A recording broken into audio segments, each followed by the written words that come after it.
And we are recording. Well, first of all, everyone, we have SHONNER here to talk about psionics. We are going to delve into the mysteries of the mind in tabletop RPGs. Now, just to set up a bit of background information, for those of you that do not know, SHONNER mentioned this in the previous video. Psionics were introduced by Gary Gygax just a bit after the Holmes edition of Dungeons and Dragons, after Basic Edition. He started to read Doctor Strange comic books, and he became a bit fascinated with psionics. So he decided to add them at the back of the book just in case to basically cover his ass in case it clashed with the magic system. So it was always like an optional thing. Now, Shonner, did you ever think about why they were called psionics instead of psychic powers or something like that? No, when I was a kid, I didn't even know what psionics meant. I didn't read. I didn't read New Mutants or X-Men. I don't even remember if they mentioned psionics in Marvel Comics or not. Do you know why they are called psionics? No. Nope. No. Okay. Here's the reason why, and it's a very silly reason, but well, it depends. Instead of calling it psychic powers or whatever, Gary Gygax basically took psychic with electronics, and he decided to fuse both words to psionics. Okay. Because supposedly the origin of Greyhawk, even though it's a medieval fantasy, Greyhawk is supposed to be like the future of Metamorphosis Alpha and Gamma World. So people could be thinking, oh, Gamma World and Metamorphosis Alpha, you have like spaceships and high technology, but that's actually the past of Dungeons and Dragons. Yes, and this is quite evident. There is an area in Greyhawk called the Barrier Peaks, and there's a lot of weird technology. So if you look at things like that, many things in Dungeons and Dragons could be considered like the remnants of an ancient high-tech civilization. Suddenly the dungeons are actually bunkers, laboratories, all of those weird D&D monsters, the Rust monster, the Displacer Beast, they are all mutants, experiments. The magical artifacts are instead some weird technology that people do not understand, and they call it magic. That's it. Yeah. Yeah. Now, in your experience, yes, go on. The psionic thing, I just remember arguments in the 80s about players arguing about we don't need psionics because we already have magic, and psionics isn't magic, and they didn't understand that it's I don't know, more sci-fi-ish, maybe more supernatural. It's coming from your brain instead of from magic. But if you look at I want to say at the end of the day, it's the same mechanic, just with a different name. Yes, I think like people, I don't know where they got that idea. Perhaps it's related to Dungeons and Dragons, but they always thought that psionics were a bit more complicated. Yes, it's definitely the fault of Dungeons and Dragons. I remember or psionics is a different setting in the D&D universe, such as it is. Yes, a setting of rules rather than campaign setting, perhaps. Yeah. Because the psionics handbook, I remember that it's a bit complicated. They actually had to fix it in a couple of future books. They had the psionics handbook. No, it was in Dark Sun, and you were like, what is this mind points, or how do you play this? And then they started to fix it with a couple of other books. So I think that's the contributing factor that people thought, oh, I need to learn this other complicated subsystem and the like. In your experience, Shanner, have you been employing psionics a lot in your games or not? All the time. Like, it seems like every other one-shot has a psionic character in it. It's just part of the thing. Because I read Marvel Comics, and there's a lot of that stuff in Marvel Comics. Weird science, strange tales, those kinds of things. Foundation has psionics in it. Would you say Dune doesn't have psionics for some reason. Dune? But what about the Bene Gesserits? Ah, yeah, because that's related to the, how do you call it, the melange, or that strange substance? Well, they had psionics, but when the movie starts, they ban psionics.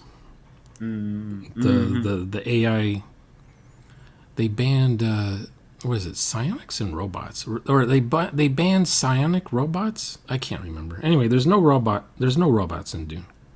So instead, the guys are sucking down the spice to uplift their brains to do computations. Mm-hmm. But the psionics, I mean, the girls, the bald chicks, they're psionic. The Bene Gesserits. But guys are not allowed to be psionic. They get killed on the spot or something. Why do you think that is? Do you think it's a sort of like a balancing factor? Like, oh, men are big and strong, so only females can use psionic powers and Oh, such. I have no idea. I have no idea what that Frank guy was thinking of. I don't think he was thinking his game would his novel would be a game. So I don't think he was thinking about balance issues later on if his books get turned into a game. Mm-hmm. But I'm sure the game designers think of all that kind of stuff. Like, okay, not all the women can be psionic. Some women have blue eyes. Maybe the guys have blue eyes too. Who knows? These guys have red hair because in the movie they have red hair. In the new movie, they're all bald. So I don't know. It's hard to tell anyone apart. That's very interesting that they have red hair. Do you know like red hair myths and such in folklore and history? No, Just Vikings.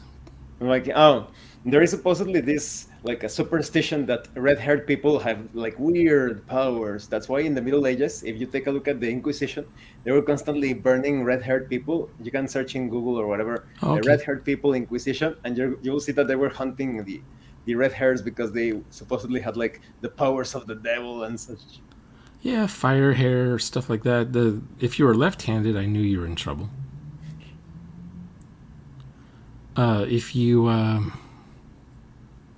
If anyone in your neighborhood thought you were putting a curse on the village, you were a goner. You know how they would test to see if you were a witch or not? You mean with the witch mark using their pin, or which one?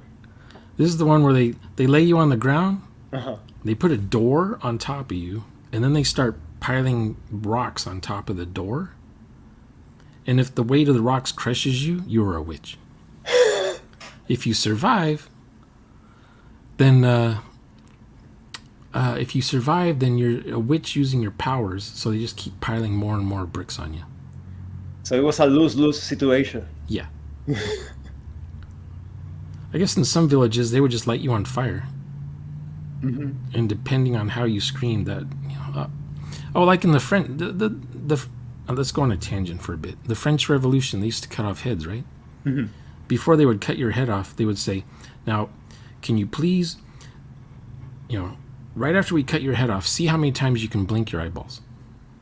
And they were doing that with people. Like, sure, whatever. And they cut off the guy's head, and he's like blinking. They're counting how many times he blinks when his head comes off. Some guy blinked up to like 8 times. Wow. You can't talk or anything. All you can do is blink. They were trying to do science, I guess. That is highly criticized in one of the Lovecraft short stories in Herbert West. I remember in that story, the guy was basically decapitated someone, and the side without the head, the body, started to talk through the hole that was left. So it was really goofy. Like how did that even work? Oh, yeah. Yep. You ever see The Brain That Wouldn't Die? I don't think so. 1962. Hmm. This girl gets her head cut off, so his boyfriend scientist puts her head in a tray of blood and keeps her alive. Hmm. But in the process, in the blood transfusion process, she becomes psionic, and she controls things with her mind. Kind of scary. Meanwhile, he's looking for a girl, a stripper, that kind of has a decent body, so he can chop that girl's head off and then put her girlfriend's head on this other body. That was the plot. Very convenient. Uh-huh. Anyway, so every night she gets more and more psionic and more evil, and she ends up killing everybody with her brain. It's like a horror film, or kind of like horror comedy. It was played seriously. It was horror, and it had some supernatural to it, I suppose. Kind of like a Frankenstein. Reanimator type movie, but serious. I mean, if you watch it with a friend who's seen it 100 times, they're going to talk over the movie and say funny things during the movie and ruin it for you. But if you watch it by yourself, it might actually be scary. Who knows? That's an interesting subject related to psionics. When it comes to the origins of psionics, how do you handle that in your games? The subject of psionics? See, like the origins, like the how do you origins? explain the psionics? Well, I do one-shots, so I don't have much time to explain why someone's psionic or how they got psionic. Usually, one of the characters says, I want to be a psionic character. I mean, one of the players says, I want to be a psionic character. Okay. I trust the player to do whatever would make sense in the setting when they're doing their psionics. Because you can get over the top. It's like, it shows in the psionic book of role-playing games that you can turn invisible, you can fly, you can make concrete burst into flames. But I trust my players to tone it down. Something simple. Maybe they make someone's head turn inside out when they feel like it. Who knows? But they don't have all the powers, just maybe a couple psionic powers. Kind of like the guy in... was there a guy like that in The Stand? One of the characters in The Stand, was he psionic? He could see things, or premonitions at least. Something. The Stephen King one, right? Or which one? The Stand, the TV movie. Yes. 100 years ago. I don't remember if there was a psionic. Oh, the old lady was a psionic. Mm-hmm. She's warning the other survivors that there's going to be an atomic bomb or something going off. And it shows up. The trash man shows up with the bomb. Look what I found. His face is all peeling off and stuff from the radiation. But like the kid in The Shining, he was psionic. What else? There was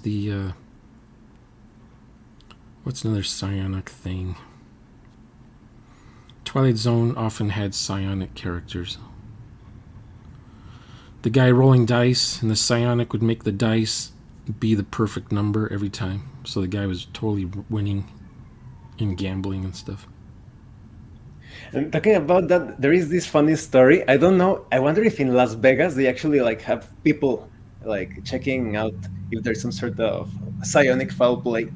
Because I remember a long time ago, I went to Las Vegas and I was with my brother, and he was gambling, and I wasn't gambling, but I was just focused on the dice. And suddenly this guy, security guy from Las Vegas, it was in the New York, he approached me and he said, come with me, sir. If you're not going to be playing, please stop watching. But it was very weird because everybody else was watching. But maybe they thought I had a gizmo or device. Yeah, they don't like loiterers, milling around watching people play. They don't like that. Yeah, but it was very bizarre because there were other 5 guys watching there, like you say, loiters, and he just picked me from the group because I was watching the dice quite intensely. So I always thought, did he think that I had psionics or what? Well, they're also watching your eyes to see if you're looking at someone else's eyes and giving them signals. Probably that. Like, it's not good to roll right now. Okay, roll now, kind of thing, or whatever. Who knows? Mm-hmm. But in all the psionics I've met in real life, none of them could move anything with their brain. You mentioned you were married to a psychic woman, right? Yes. What can you tell us about that? For real? Okay. That you can share. Just for anyone at home that doesn't think this is real, well, I guess is just role playing. Technically, I guess this is the subject we're talking about, so why not? She used to do this little trick where she says, "Oh, I can tell what color an M&M is just with my tongue." And I'm like, "Oh, really?" So she's like, "Yeah, sure." She closes her eyes. I put an M&M in her mouth, and she tells me what color it is. And she's like, 100% correct. Like, wow, how? And she's like, "I don't know how it works. It's like, maybe my tongue can sense the color of the M&M or something." I'm like, I don't think so. M&Ms just taste the same no matter what, right? I don't know. Well, there are people with very sensitive tongues, So I wonder if she was able to pick up the difference of the how would you call it, the ink, the color. But I don't have that sensitive of a tongue, so I wouldn't know. But yes, definitely, unless there is some sort of realistic reason, I would think, oh, that's definitely psychic or something. Yeah, so I did a thing where what was it? I closed my eyes so I couldn't see what color. So her eyes were closed, my eyes were closed. I'm putting the thing. I don't remember how I knew what colors. No, I didn't know what colors they were. But okay, this is what I did. I grabbed a whole bunch of brown ones or red ones or something like that. And so I knew, no, that wouldn't work either. How did I? Anyway, it came. The thing was, it ends up being. Okay, I remember now. I reached into the bag and just grabbed a bunch of random ones without looking at them. And I'd put them. I wouldn't look. Oh, I remember now. I'd put them on her tongue. My eyes are closed. She tells me what color it is. I open my eyes and she's wrong. So I do it again. I close my eyes, put the next one in her tongue. She opens her eyes and whatever and says what color it is. I open my eyes and she's wrong. So then we did it with my eyes open, putting it on her tongue, and she was right every time. And it turns out that she was reading my mind. I would see the color. She reads my mind. She gets the color from what I'm thinking. So that's how her psionics worked. And was that ability ever useful in other things? Like, oh, I forgot about this, but because of my psionic ability, I managed to remember, or just to figure out. Okay, she could see the future, right? Okay, so she would do this little trick where people would come over, pay some money, and she would spend like maybe 30 minutes, 45 minutes talking to them, telling them about their future, telling them about their past, their whole life story, everything. And I would be watching Star Trek or The Prisoner or UFOs. I had a whole collection of DVDs, sci-fi DVDs. I'd just be in another room watching TV. She's doing this stuff with strangers. And anyway, what she would do, she does this little trick where she wants to see your lifeline on your hand. Or she tells you to make a fist, and she would count these wrinkles right here in your hand. Like that means something, these little wrinkles here. Mm-hmm. She would have her guests, I guess, they would do this kind of thing. And she's like, I need to see the wrinkles in your hands. And they're like, whatever. But she can't do squat. That, like, this doesn't mean anything. This thing doesn't mean anything. Mm-hmm. It's just an excuse for her to then reach, their elbows are on the table. Her elbows are on the table, and she touches all she has to do is touch your hand, or just put her hands on, just to hold it still and look at it. She's pretending like she's looking at the stupid lines on your hand, but she's touching. And that once she touches you, she knows everything about you. She knows your past and your future. And she'll say stuff like where they work at, what their previous job was, where they were born, and then talk about the future. She would always do this with me. She's like, oh, don't go to work today, or don't, that tire's going to go flat, or, stuff like that. I'm like, okay, whatever. And oftentimes she would say to me, I want to tell you something's going to happen. I want to tell you something. I'm like, I don't want to hear it. I was constantly telling her I don't want to know my future. So she would write it down in a journal, like a little note. Mm-hmm. I had a bunch of sketchbooks, just blank pages, spiral bound, and she would write in those. And I didn't look at him. But every maybe like once a week, I'd see her writing stuff down in the thing, and I'd be like, okay, whatever. And I totally forgot she was doing this for a while. And then when I divorced her, I moved here. And about 6 months later, I get this thing in the mail. And it's her sketchbook that she was writing in. And I opened up the first page, and I'm like, oh, holy crap. This it's one of these things. It's that future stuff. And I closed it. And I opened, I'm walking to the dumpster out there with this book. And I open up the last page, the last paragraph. Oh, she wrote on both sides of each page, single space. There's like no margins. It looked like a huge wall of text, like manifesto thing. And it was like 60 pages of this stuff. And so I go on the last page, I'm reading the last paragraph, and it says, you're going to be working for the military, and you're going to have 2 bosses named Dave. And I'm like, okay, she's crazy. I'm not going to, how would I ever be in the military? That's like never going to happen. And then the last line was,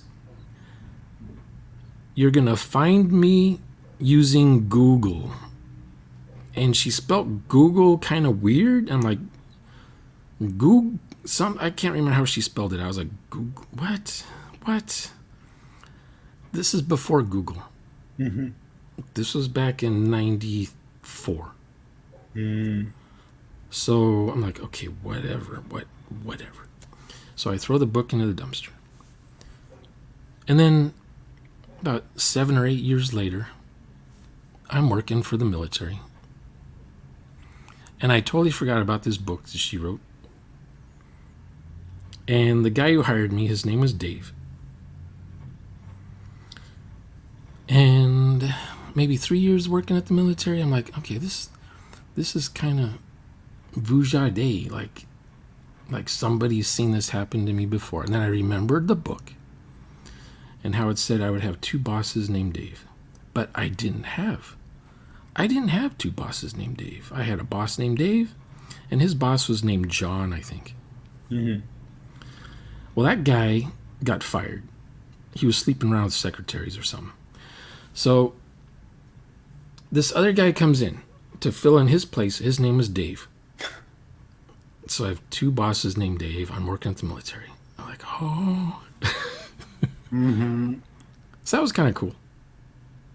I wonder. Here's the thing. And then back then it was Alta Vista and stuff like that for searching the webs. But there was a Google in 2006, I think, because Google shows up. Mm-hmm. And I used it to find her. And there she was. She had a webpage. But I never contacted her, though.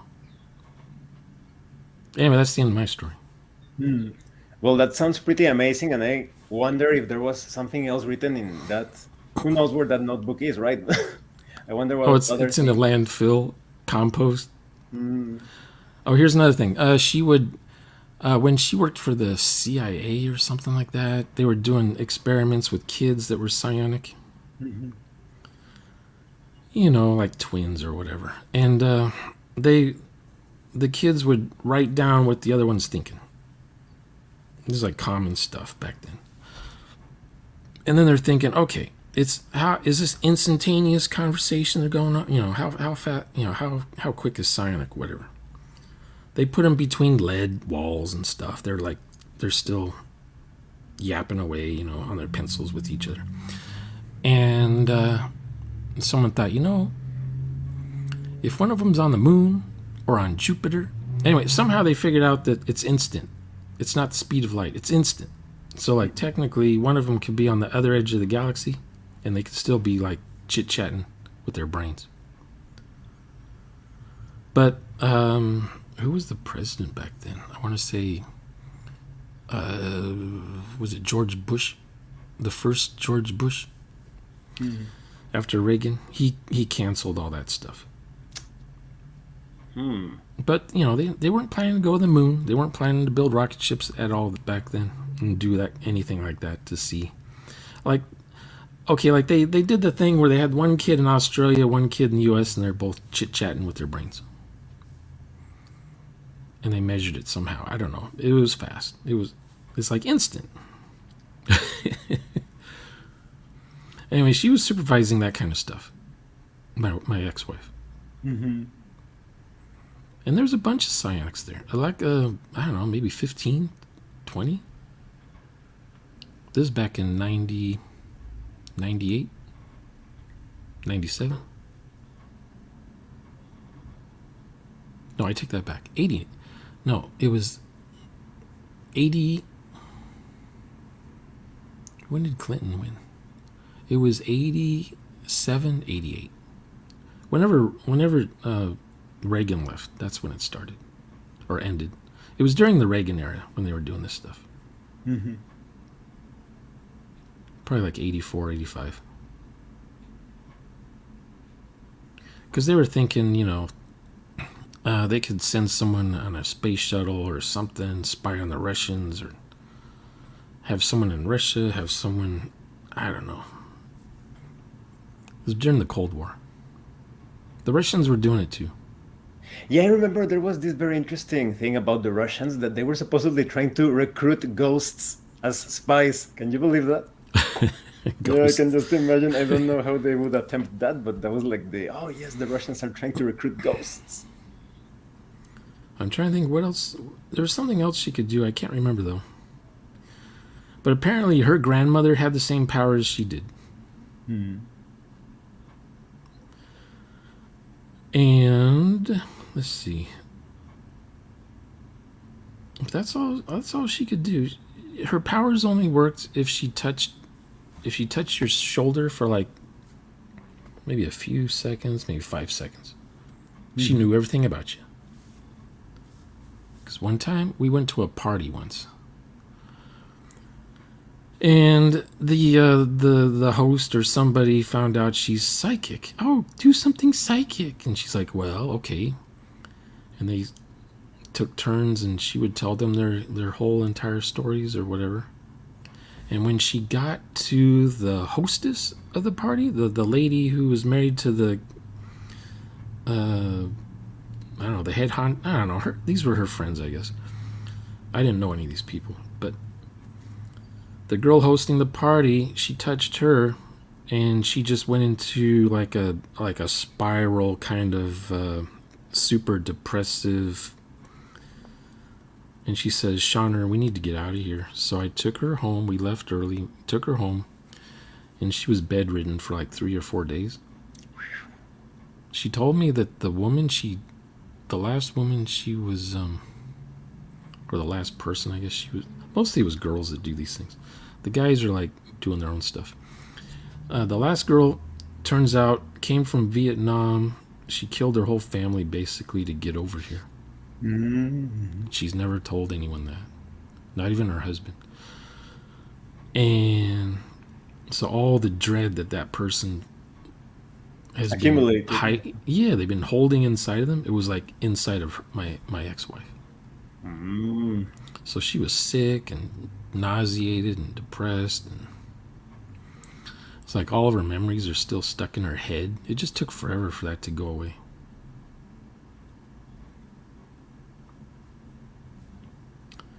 But yeah, so in my games, when I do psionics, I try to have maybe 2, maybe 3 psionic abilities, not the whole, Repertoire. Yeah, not all the things. Like in Traveler, you can do teleportation. And you have to be naked, sort of like the Terminator.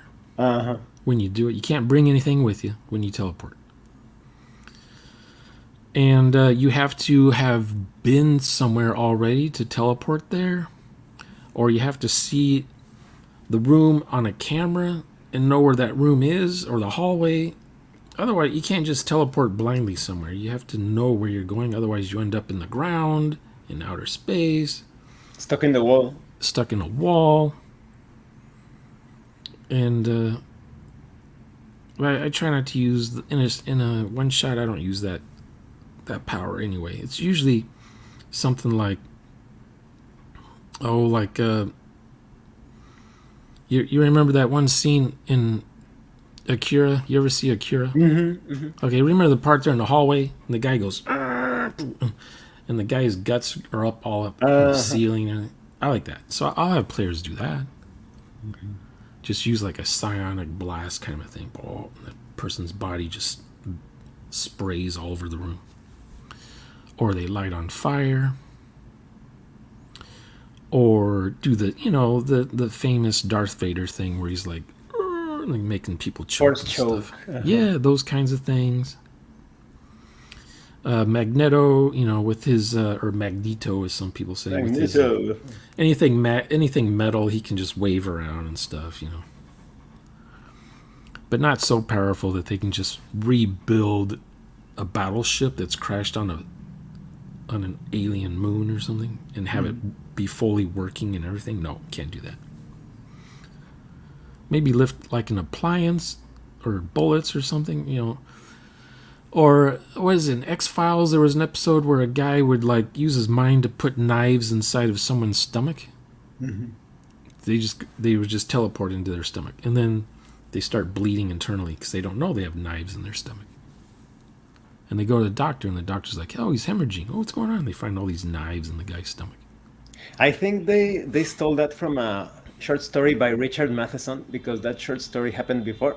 There's this guy at a carnival. He was basically playing carnival games, and the one running the games was really angry because he was always winning. So he was obviously like a psionic guy. And when he told him that you cannot play anymore for reasons or whatever. The other guy like got really angry, and suddenly people noticed that there were like a pair of scissors on a table, and they were gone. And the story ends with the guy that was banning the psionic saying, and he suddenly started to feel very sick, like if something was cutting him from the inside. So he had teleported the scissors instead of his intestines or something.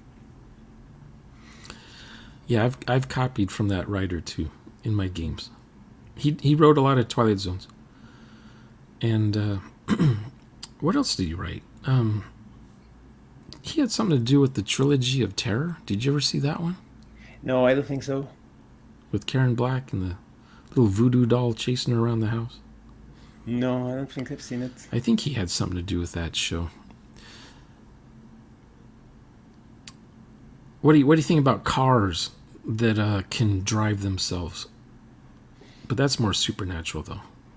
Uh-huh. Or Probably. maybe you could say that the car is possessed by the ghost of a powerful psionic.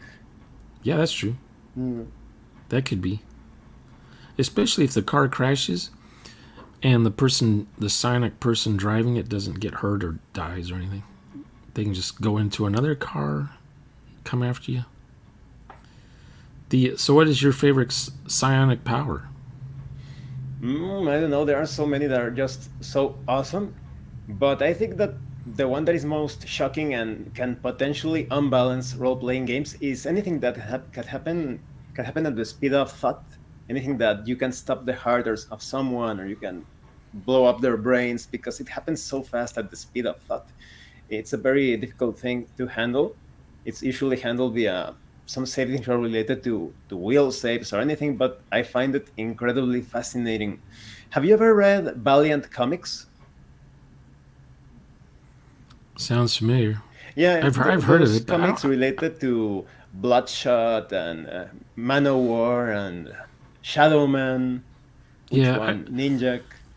yeah, that showed up. I think after I stopped reading comics, Well, I like there those was comics Image. because they haven't been wokeified.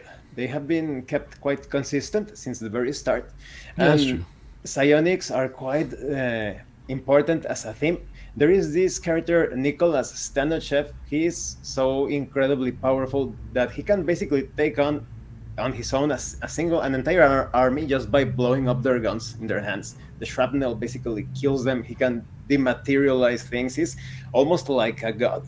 But Oh because wow. of that, he doesn't want to use his psionic powers all the time because he always has like government agencies, corporations, other psionics that are almost as powerful as him. So he wants to lay low, keep a low profile. Yeah. That's really cool. in that comic book series, there is also this team. I think they are called, yes, hard corps. And I found them really interesting because they are not naturally psionic. They are just people that were experimented upon. They have like all sorts of machinery inside of their brains. But because of that, they can basically download psychic powers when they need them. Let's say that you need pyrokinesis. So they basically like click over their ear and they say something like, Lifeline, I request pyrokinesis. And then they immediately get it. And now they can use it for a limited number of minutes, I think. And I find weird. that quite interesting. I never heard of that one before. Very cool. I recently discovered them like about a couple, 2 or 3 years ago, and I'm hooked on those comics. I'm trying to think what I was gonna say like 2 minutes ago, but then you started talking about Valiant Comics. I was like, oh, now I'm thrown off. You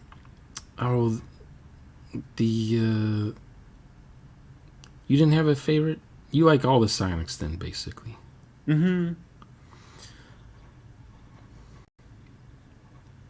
There's the what's that one? There's that one. I keep remembering a thing and then I forget it again. It's on the tip of my brain. Well, like a special power or which one? No, just some story or movie. Something famous. I was gonna ask if you'd heard about it. No, I can't remember what it was. Oh, I remember now. Luck.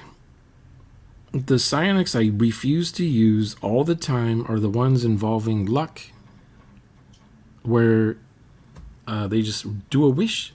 Everything works for them all the time. Basically, they can wish like better Domino weather. in X-Men. Like who? In Like X-Men, there is a character called Domino, a female character, and that's her mutant power. She's very lucky. Things always work in her favor. Oh, I have to look her up. She's pretty much impossible to defeat unless you find some way to nullify that. I got like, I don't know, 30 books of the Marvel Handbook universe, so I'll have to look her up and see what they said. Was she in the 80s?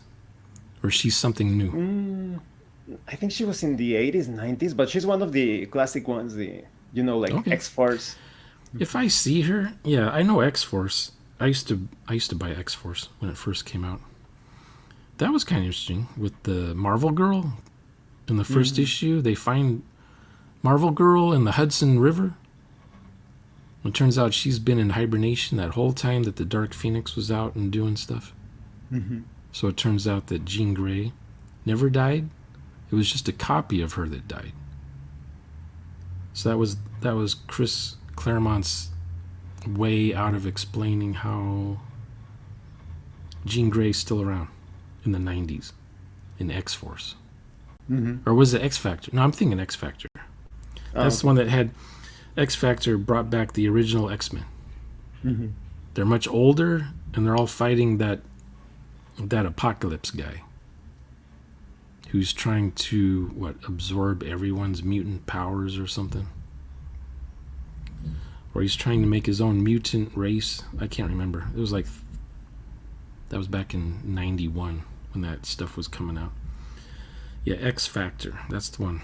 Jean Grey comes back alive. But the luck thing, I don't like luck in my RPGs. I know the New Traveler, the latest version from Mongoose, has a luck stat. So you have luck points. Roll under your luck kind of thing to see if last resort, you're going to die. You're almost dead. Do a luck roll to see if you survive for like one more day or something. Or you're shot, or you survive a nuclear blast. You roll luck. I hate that. You just die. Just say you die. And then any psionic powers that are lucky, I don't use them. There's no redo. There's no second chance. There's no, oh, but my psionic lucky psionics lets me, I can drive any car into any crash and survive. No. Or I can heal any wound with my mind. No. Because to me, that's a cheat sort of a thing. Like in And it's GURPS. somewhat difficult to handle from a narrative perspective because now you need to kind of like rewrite what happened.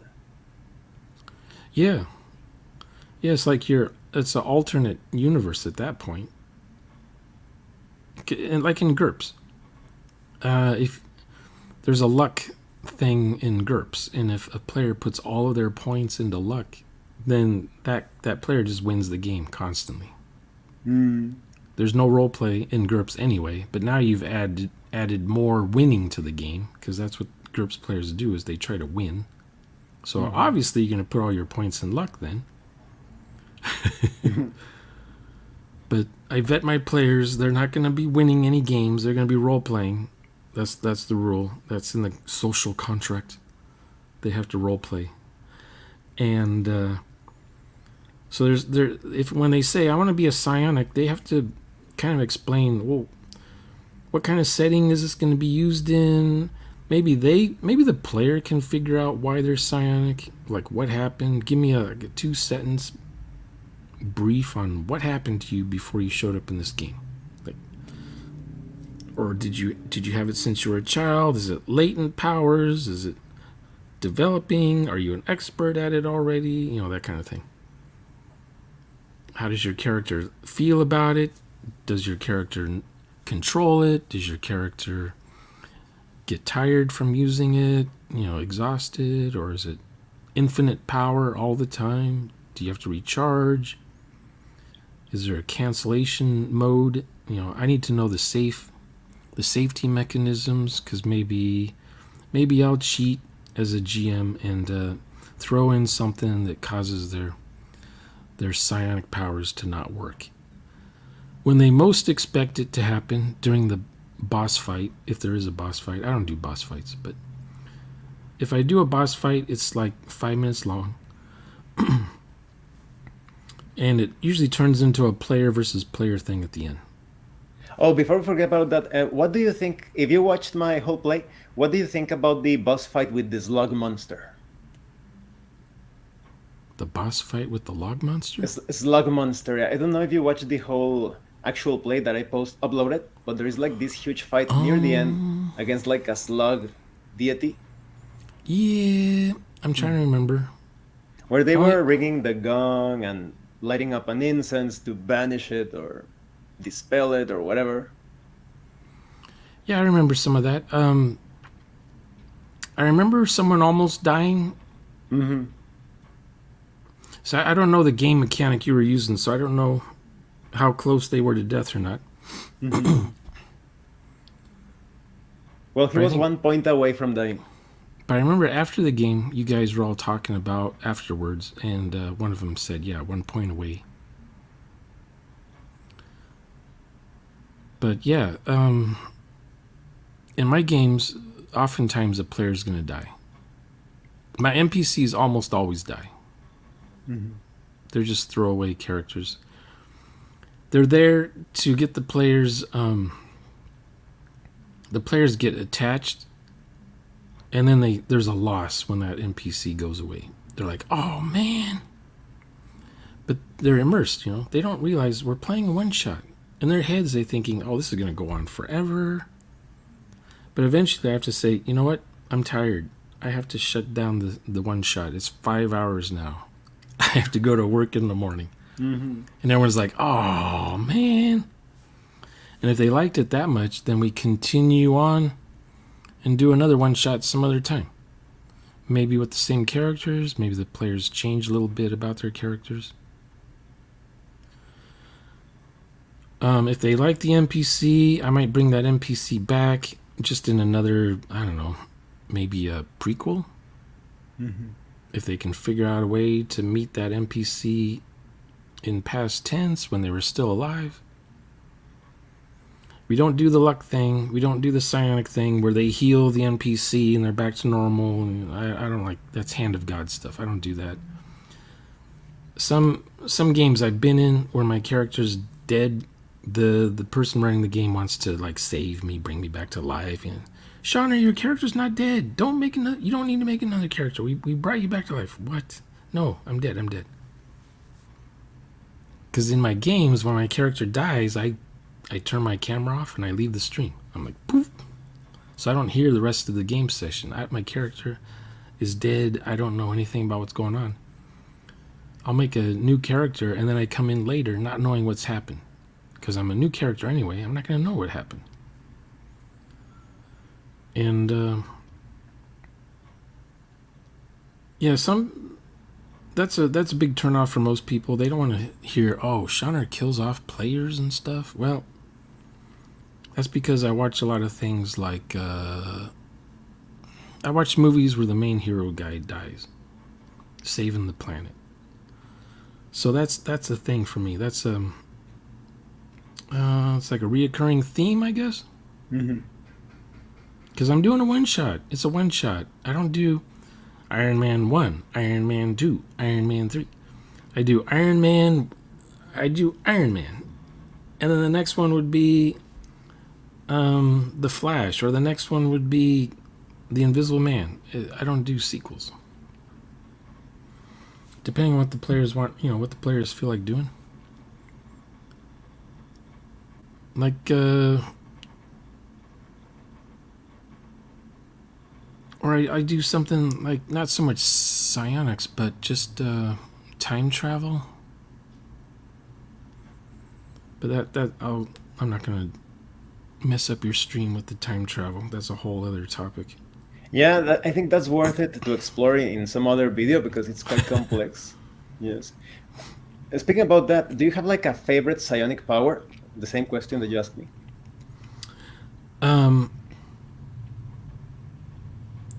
Mine would be maybe a character that could read minds, and a villain. the villain, they read the villain's mind, and they know what the villain's gonna do next. Here, I'm gonna get my voice. I'm gonna get a drink. I'll be back. Okay.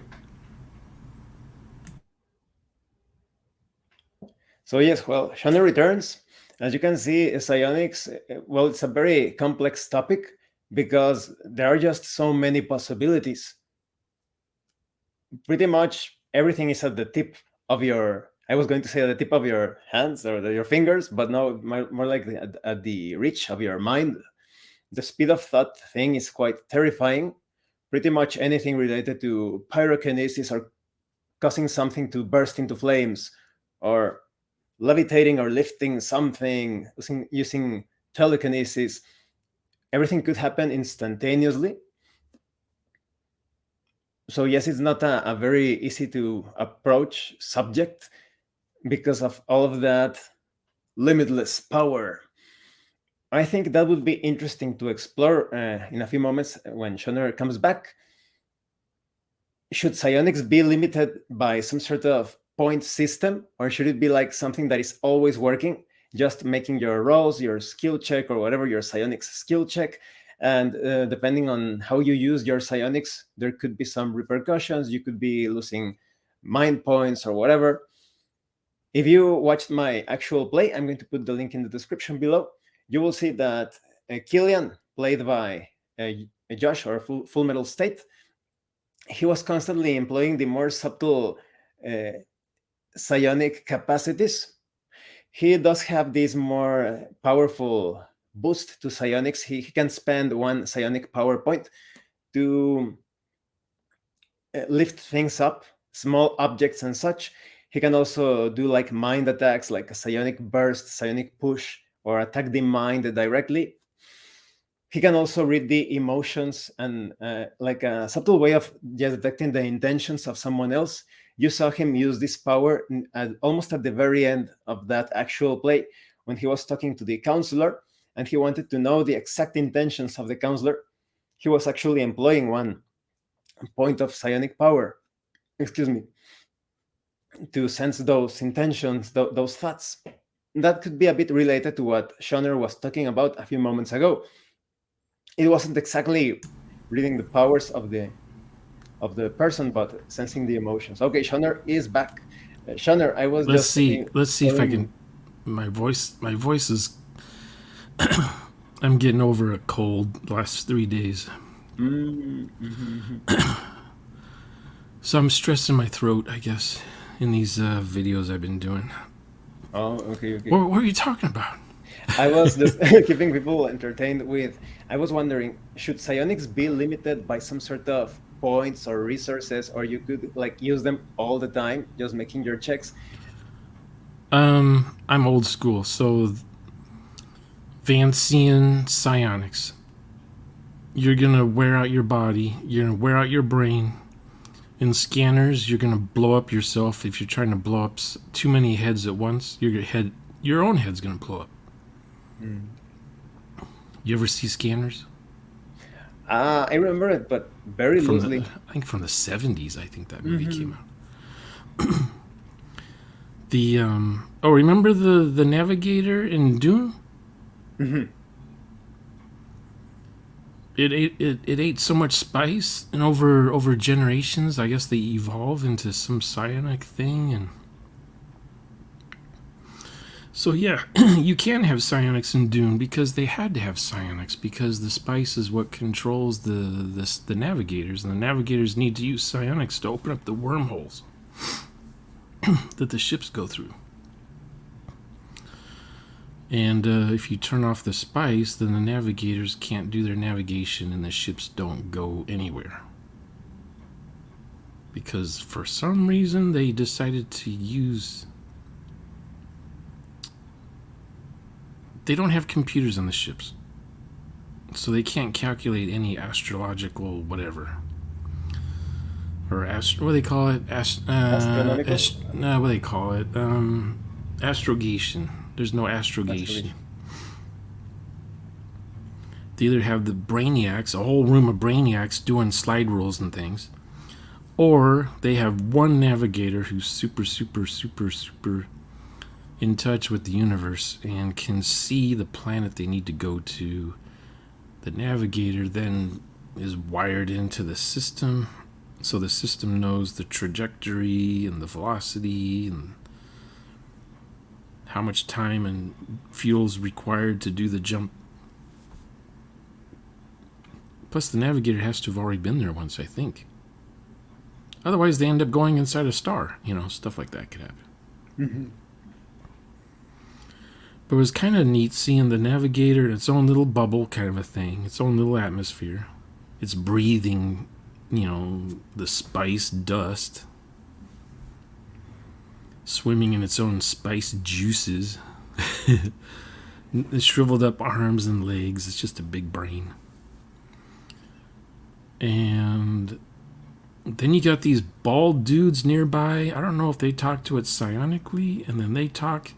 The navigator would talk to them psionically, and then they would use microphone voice translators to talk to the other people what the navigators just said. I don't know if they even mentioned that in the movie, but if you watch it a bazillion times, it looks like that's what's going on. That actually annoys me. Doesn't it annoy you that sometimes they have this stereotype of the psionic user being completely bald all the time? Yeah, like the three girls in Minority Report. Did you see that one? No, but I think I've seen an image. Tom Cruise. Mhm. Was that one was about? Yeah, that was seeing the future. I don't know how they did it though. I don't think they explain in the movie how they see the future, but they're looking for future crime. Mm-hmm. Somehow they figure out that someone's going to commit a crime in the future, so they go And to they that stop person's him. house and they arrest him before they do the crime. But they don't explain how they figure it out. Because the bald girls are in an isolation chamber. They don't have contact with any of these people. And then you got, what does he got? In X-Men, you got kind of the same thing going on with Professor X. He wears that little cerebro thing on his head. And he's in a room and he can see and hear everybody on planet Earth. He's looking for bad guys and other mutants and stuff. Kind of cool. I think he's overpowered. Mm-hmm. I mean, I can understand reading one person's mind, but I don't know, reading everyone's mind at once? That sounds like pure madness. That's how he was born. So he controlled it as a teenager. He was learning how to control it, so he could filter out everyone's minds, because otherwise everyone's head is in his head. And Jean Grey, she was psionic, but she just did little things like, little force shield thing, or she could lift people up. She could move things, little things, bowling ball around the place with her mind. I don't think she could lift cars or boats or planes or space shuttles or... No. I don't think she could fly yet through a star and cause it to supernova. That was her alter ego could do that. Yeah, like they never really explained if the Dark Phoenix like brought out her full potential, or what powers were the Dark Phoenix's powers and which ones were her latent abilities. Yeah, I think it got to be a popular series. The fans were reading it up, and Chris Claremont probably ran out of ideas what to do, so he kills her off. Because, they promised the studio, hey, I'll do a 12-issue story for you guys. So 12-issue stories. And then after that, it's like, okay, that series is done. Then you're assigned to do some other superhero for the next 6 issues or 12 issues. Because, what was it? John Byrne left X-Men and started doing Fantastic Four, and he was writing and drawing Fantastic Four. Let's see. Is there a psionic person in Fantastic Four? Well, the closest thing would be the Invisible Girl, Invisible Woman, but that's not exactly psionic, right? Yeah. Could she? What was her? She could create force fields. She's one of the more... some say that she's actually the most powerful of the Fantastic Four, but she's always like holding back. But she can basically create a bubble around your head and cutting off your oxygen, and that's it for you. And so she's quite powerful. Yeah, I never understood her powers. But I guess she... Why would she turn invisible, though? What was the point of that? Or was that just accidental when she comes back to Earth? I don't think they ever explained it. Maybe it has to do like creating a force field around herself that bends light, perhaps. Who knows? But I do remember her blocking things with her mind. Mm-hmm. Or making bubbles around people so they can go in the water and not drown or something. But was there somebody else, though, that was psionic? Well, Star Trek had psionics. I remember now. Yeah, Where No Man Has Gone Before. This the second pilot. I think it was the second episode of the Star Trek. It was the one where... they had the two psion. They go to the edge of the galaxy. They get zapped. Two crew members get zapped. They become psionic, and they become gods by the end of the episode. Their powers get stronger and stronger and stronger, and the captain realizes he has to murder these two people because they're thinking of humans as ants. The one guy says, I'm becoming more and more powerful. You guys are nothing but mere ants to me," that kind of thing. "I'll squash you like ants." So that was a sign. That was a red flag that maybe they should murder the guy, because the ship that went through there before their ship did, the entire crew ended up going crazy. They had to blow up the ship because the whole crew was crazy, I guess, or psionic. The only way to get rid of them was to blow up the ship. Because I want to say, one thing that can kill a psionic is vacuum. If you're psionic and you're exposed, if you're shot out of an airlock and you live still, that's gay. That's called Carrie Fisher. In Star Wars, she got blasted out of an airlock, and she did her little Mary Poppins back to the ship. She should have been dead. Mm-hmm. That was in one of the Disney Star Wars movies. Of course. And it was the most retarded thing ever in Disney cinema.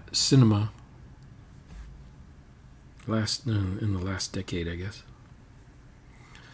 Yeah, psionics can get overused, abused to the point where the audience just aren't fans anymore. And then it's bad for the character. You just ruined a character doing that. If you're going to do nonsense like that, make a new character. Make a new character, have that character do the stupid stuff. But don't mess with Carrie Fisher's character. Don't mess with Luke's character, Mark Hamill's character. Don't mess with Harrison Ford's character. But no, the GM or whoever wants to kill them all off. And the GM PC, the Ray character, gets to be in the rest of the movies now. And I think the other guy died too, right? The driver guy? What was his name? The guy who played Darth Vader's... No, the guy who played... He played Han Solo's kid? I don't know. I never saw any of those, the Darth Disney Vader, trilogy. I just heard about them. Yeah, he was Darth Vader's grandkid. I think he ends up dying in the movie too. The only people left, I think, were Chewbacca, maybe? Is Chewbacca the only one who lived? Like an NPC. Sure. That's an NPC character. C-3PO, I think, is still around? I don't know. Another NPC. Because the point of R2-D2... Well, not really so much R2-D2. The point of C-3PO is he was an NPC. He was the one who helped everyone get around the ship and do the things. When they were painting themselves in a corner, C-3PO would always be there to save the day, to do something, to tell R2 to do something. All of a sudden, a door opens, a ship now works, or, almost like a luck roll kind of a thing. That's what C-3PO was. Now imagine, okay, what do you think about psionic robots? I think you really need to give a good explanation as to how that is possible. Is it some sort of weird technology that takes some sort of substance that explains psionics in a particular setting? Or, like I said, maybe the robot or android or whatever contains the spirit of a psionic user? I think it's highly complex. What's your take on that? Well, I would think in the future, they're going to figure out how brains work. Mm-hmm. And they're going to uplift people so that people can choose to be psionic if they want. Mm-hmm. And when they build robots, they just put in the electronics that do psionics, that mimic the human brain when it does psionics. In the future, when this is all understood. Mm-hmm. Know what I mean? Like, not right now. No one knows how the brain works right now still.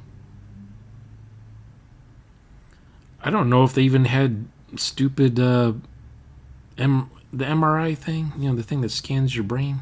Mm-hmm. Takes 3D pictures of your brain to see what's active and what's going on in your brain when you're doing psionics. I don't know if they ever done that. If they've ever done that. If they had those machines back in the 80s. Yes, I think they're going to keep a lot of those things secret because, well, you cannot risk getting those secrets out there in the hands of your potential enemies and such. Yeah, I guess so. Because this is when the Russians were still a thing. I wonder if the Chinese are probably working on stuff like that, maybe.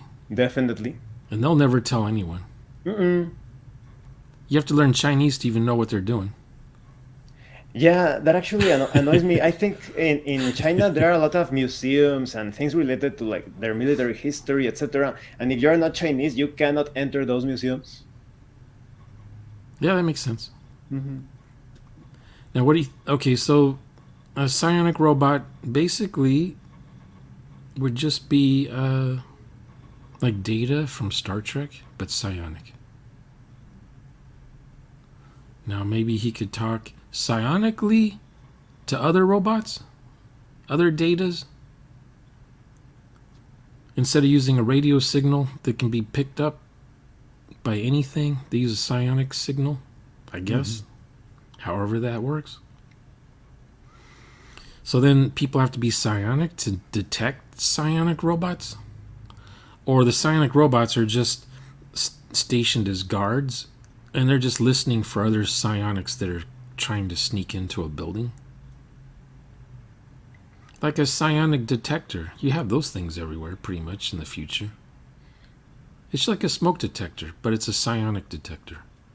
I think there could also be an impractical aspect to psionic robots and androids because that means they would be vulnerable not only to the hacking, the materialistic hacking perspective, but also like the psionic hackers. That is, you could hack the robot using your devices and such, but if you are psychic, maybe you could hack into the robot using your psionic powers.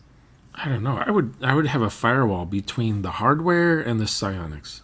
Like the programming, the electronics, all that would be separate from the psionics. So that a psionic robot wouldn't know he's being hacked into electronically. Or the electronics memory and the electronic brain part wouldn't know it's being hacked into psionically. Because they're separate things. Like Bluetooth and Wi-Fi. Two separate things.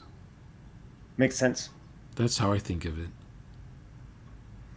Or hard drive, like physical hard drive or the cloud.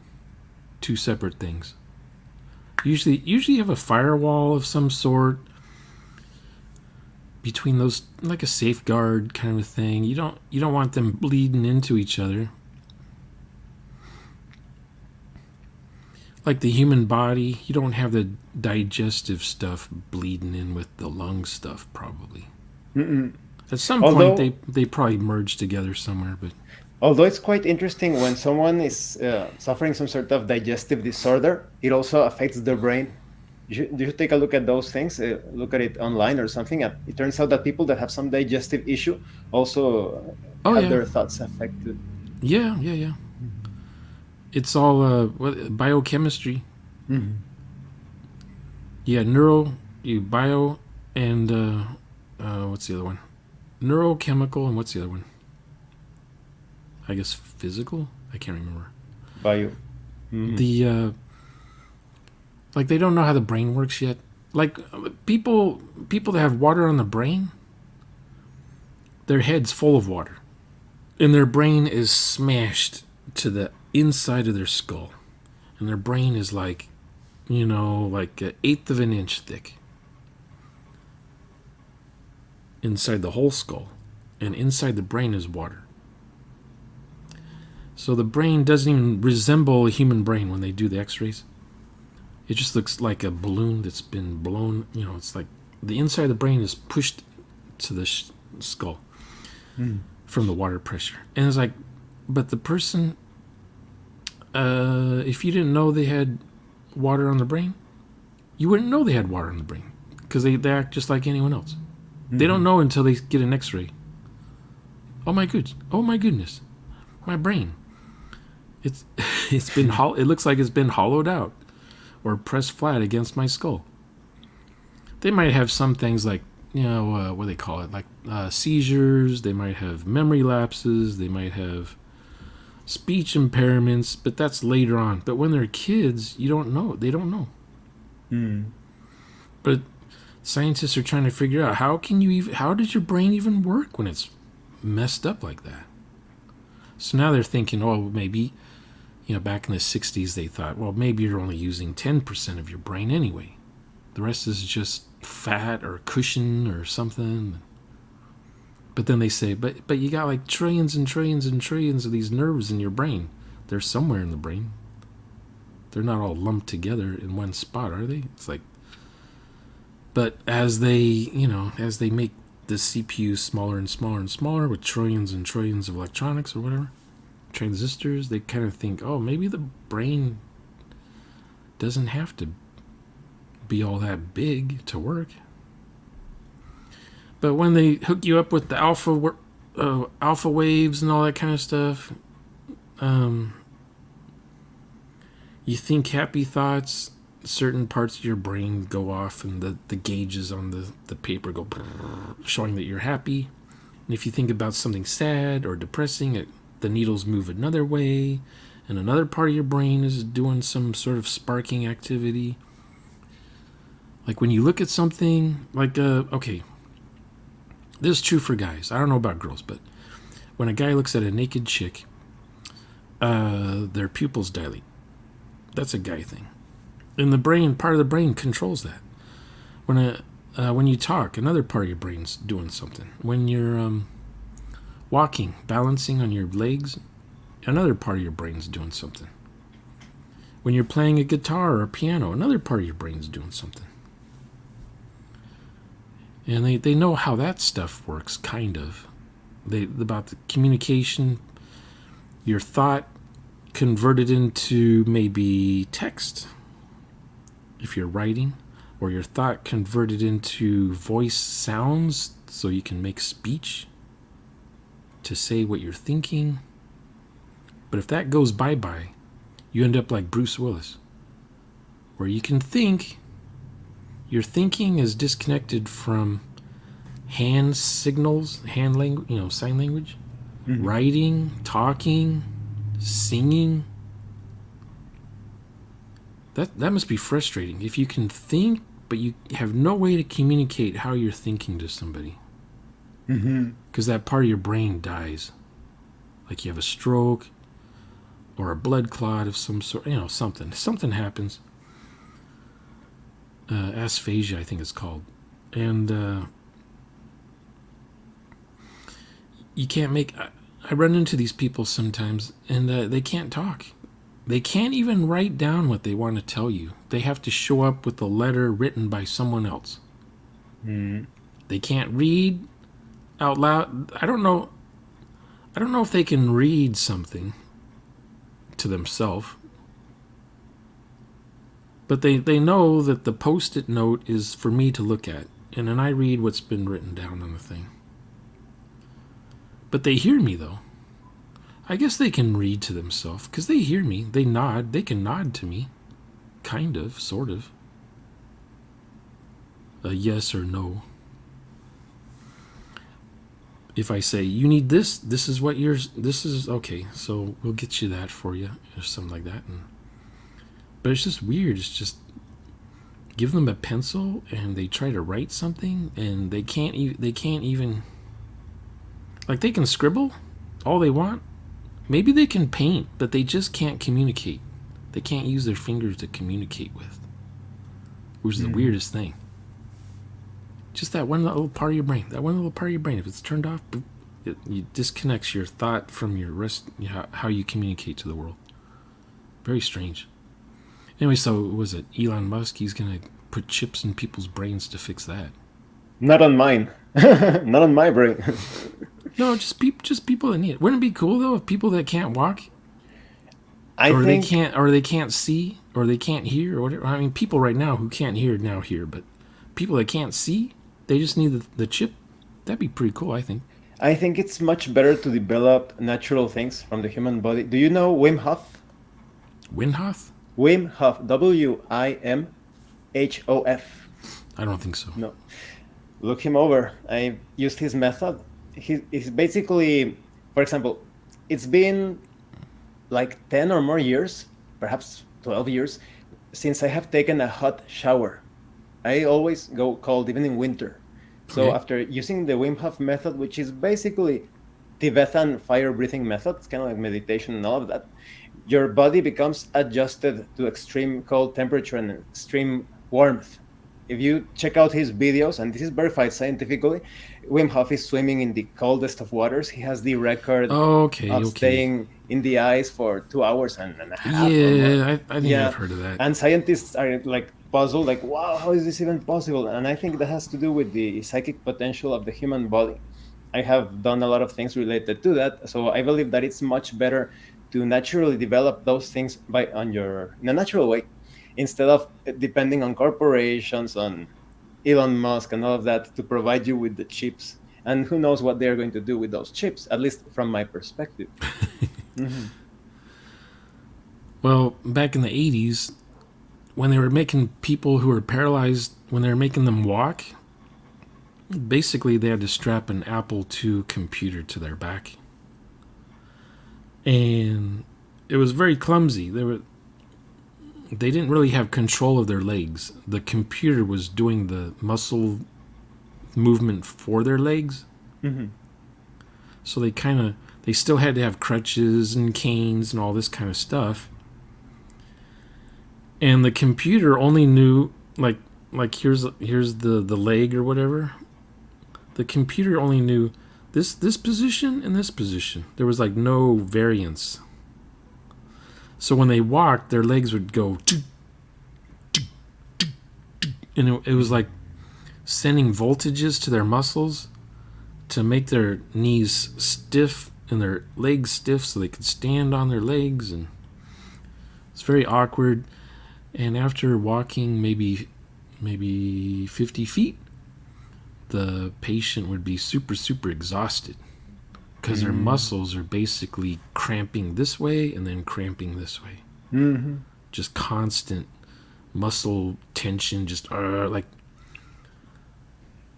power gripping with your leg instead of a precision walk. It was a power walk kind of a thing. Mm-hmm. So they gave up on that idea. But now they got the chip. The chip, basically they put it in you, and then you spend like, I don't know, maybe 3 weeks learning how to walk. Mm. So they're doing this, and not in the U.S. yet, but in other countries. It's just a little chip. Fixes the problems with spinal cords and things like that. Just reroutes the wiring for your spinal cord if it's damaged.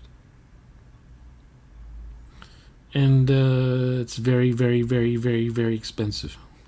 It's not mass produced. Do you remember when they started to fix blind people because they attached basically these cameras to their eyes? Did you ever see that? I saw one on YouTube. I don't understand it so much, but someone they gave sight to, and I don't remember how they did it. I don't know. But before they could still see before. It was just they only saw light, like they could detect darkness and lightness. So that's a plus. If your eyeball can do that much, that's good. But then they enhanced it so he can make out people's faces. He could for the first time he could see faces. But I don't remember what the contraption looked like that he wore, or if it was something they did behind his eyeballs to make that happen. This is like 10 years ago. Really weird. It was surgically applied. Looks like a couple of cameras, one camera for each eye. But the ugly thing about this is that the maintenance, they had to obviously give some maintenance to the device. It was quite expensive, and eventually the company went bankrupt. So now you have a bunch of people with those things attached to their heads, and they are useless. They're just walking around with these cameras that do not display anything. That's quite terrifying. Okay. That's weird. I'll have to look that one up. What do you think about people that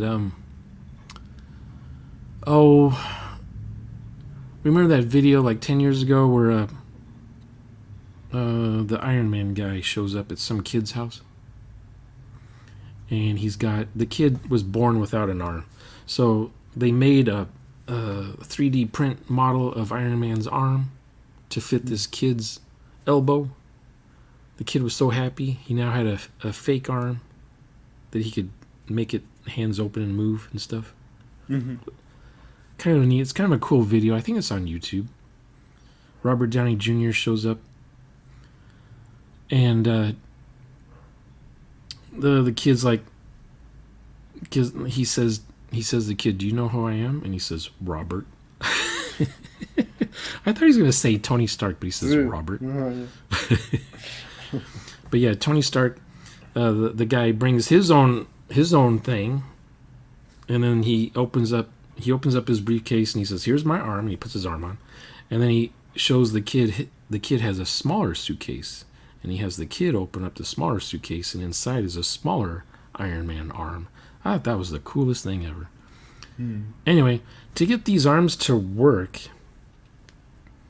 I want to say use certain muscles in your shoulder to trigger buttons inside the arm to make the things do its thing.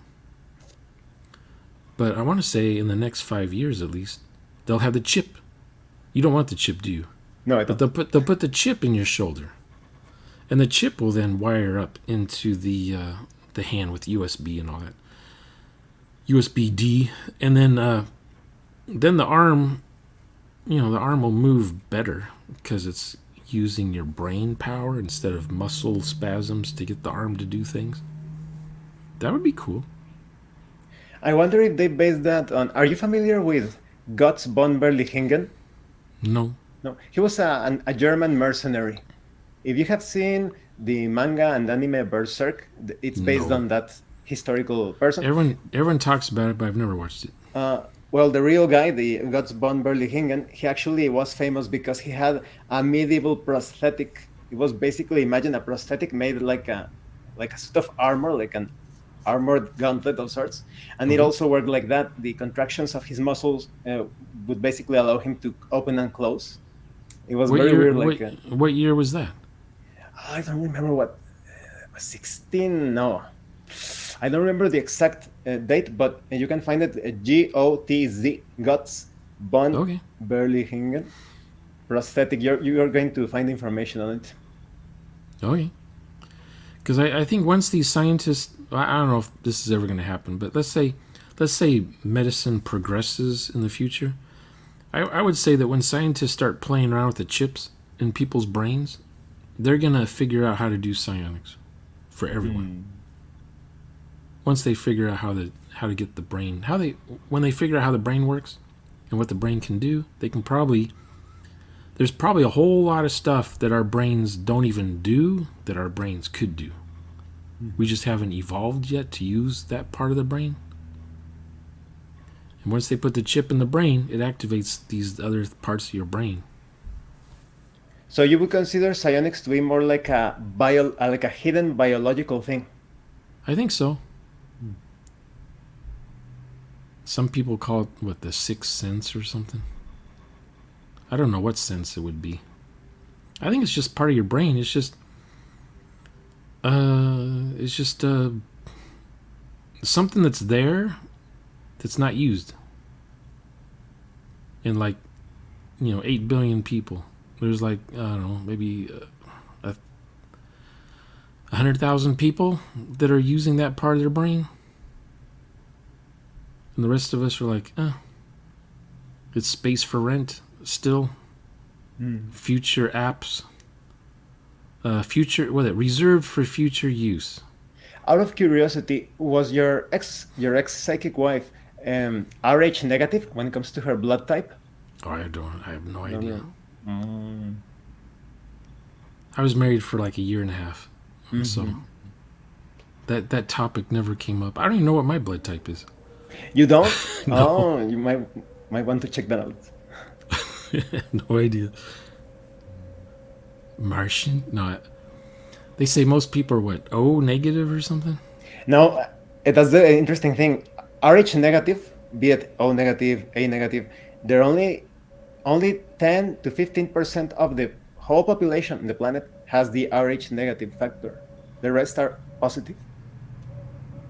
I just remember I needed some surgery done, and they drained my blood for 3 months before the surgery so they could use my blood. I couldn't use someone else's blood from the donor bank. I had to use my own blood. So I'd go to the hospital once in a while and give them some blood, and they'd store it away somewhere. So they're just basically giving me back my own blood. I didn't think much of it at the time, but I guess maybe it's important. It's very important. Hugely important. But I don't know. Can they just? I think they can synthesize blood by now, right? This is like 40 years ago, so I'm sure they could just make blood. I think they wouldn't be able to produce the Rh negative blood type because it is impossible to clone. The thing with Rh negative is that those that have Rh negative basically do not have a certain protein around the blood cells. and they haven't been able to reproduce the Rh negative blood type. Oh, oh yeah. Okay, so the psionic thing in your game, would you put any limitations on the player's character? Definitely, but I think it will be based on the campaign setting. If it's like a gonzo thing, I think maybe like a reserve of psionic points, perhaps. But if it's something more realistic, I definitely think it's much better to have it take a toll on the body, that you suddenly start to bleed out from your nose or from your eye because of the strain or something like that. Yeah, I think it's more realistic that way. yeah, and well, in Akira, remember Kaneda? Mhm. Was that the guy that was turning psychic, or was it No, Tetsuo? Tetsuo. Okay. Tetsuo. In the movie, he's getting more and more stronger, and he starts to like make himself turn into like a cyborg kind of a thing. He started to absorb his surroundings. Very weird. Yeah, that was a bit over the top, I thought. I would not let. I would not. I'm running a one shot, so none of my characters are going to have time to do any of that kind of stuff, probably. But you know, being able to see, not is X-ray vision, is that psionic? No. What would that be? I guess that maybe you could handle it as psionic, but that's more like, yes, it's not exactly standard in terms of psionics. Like I don't do the laser beams coming from your eyeballs. I don't do X-ray vision. I don't do, you know, killing someone with your eyeballs. I don't know about that one. But you allow like telekinesis, right? Like pushing things really hard or Yeah, like someone's having a dream and a nightmare, and everything around them is flying around the house. People are ducking, pots and pans, knives, forks, all that kind of stuff. Just wow, wow, wow, wow. And that's fine. But lifting up a house or a whole town, or putting a dome over everything, or making everyone fly, Superman. How does Superman fly? In the old days, he just jumped. He could leap very high and very far. But in the movies, he just gravitates. He just floats. Anti-gravity. Just levitates. I guess it's called levitate. I don't do the levitate thing so much. Not the person. Things around them, yes, but not themselves, no. Do you know about the case of the Rain Man from Pennsylvania? No. No, it's a documented case. The police actually has it in archives. In YouTube, there is a video. There is a channel called the Mystery Archives, and you can verify this with the Pennsylvania police, supposedly. And it was a case of a guy that supposedly he was possessed by a demon. But the thing about him is that any room that he entered, even in the cell that they had him, he would basically produce water. It started to like pour rain. And even two policemen verified that suddenly, like this drop of water started to move from one room to the other. So they called it demonic possession. Otherwise, you could see it like some sort of latent psychic ability, but it was still quite the fascinating case. I recommend that you check it out. I want to say that's supernatural. But then when you say supernatural, then you can lump psionics in there too. That's the difficult part. Sometimes the lines become too blurred and you're not exactly sure what's within the person and what's without, so to speak. Now, in my games, I'll do supernatural stuff in my games and psionics, but I try to keep them separate from each other. What is it? Nightmare on Elm Street. You're asleep, someone's in your head. If you die in your sleep, you die in real life, kind of a thing. Should that be a psionic thing, or should that be a supernatural thing? Now, True, because it also reminds you of when someone is plugged to the Matrix and they die in the Matrix, they die in real life. Yeah. Like in my dreams, I'm always doing something crazy, and right before I die, I wake up. Every time. It's like, God damn it. It's like, that was dumb. That was a cool dream until I did that stupid thing and got myself killed. Because then you wake up, boop. Oh man, I want to not do that next time so I can stay in the dream longer. Because I always try to re-dream the same dreams over again. And the other thing I'll do is what's the one you oftentimes my immersion breaks and then I wake up when I realize this is a dream, or this is a dream I've had. This is fake. I've already dreamed this before. I wake up. I hate when that happens. And I was like, God damn it! I like that dream though. I need to tell myself, okay, we like this dream. Don't wake up from this dream. Stay in this dream. And when I'm super immersed, if I'm super immersed in a dream, that's when the alarm clock's going off and I don't even hear it. And I'll be asleep for like another 20 minutes and my thing's going beep, beep, beep, beep, beep. But in my dream, it's like I hear the alarm clock in my dream. It just makes sense to hear that. That would be the sound of the microwave telling me that something's ready, or someone's car alarm outside beeping away. So in my dream, I just ignore it. But in real life, I'm supposed to be like going to work. But that's one in like 100 dreams that happens. And then I have friends who tell me they don't remember any of their dreams ever. I remember almost all my dreams. Except there's, you have those dreams where you wake up and the minute you get up and you walked into the kitchen or whatever, the minute you leave the bed and start walking around, you forget what the dream was. And you're like, oh, I'm trying to remember what that dream was. You're trying to remember the mood, the theme, the tone. Maybe that would bring something back. No, it's gone. I want to say a psychic person doesn't forget stuff like that. Their brain can handle it or retain it or store it somewhere or flip through it, compare other people's dreams with their dreams, that kind of thing. It could also be related to some external thing, like, for example, of the friends that you mentioned, are they constantly using their cell phones?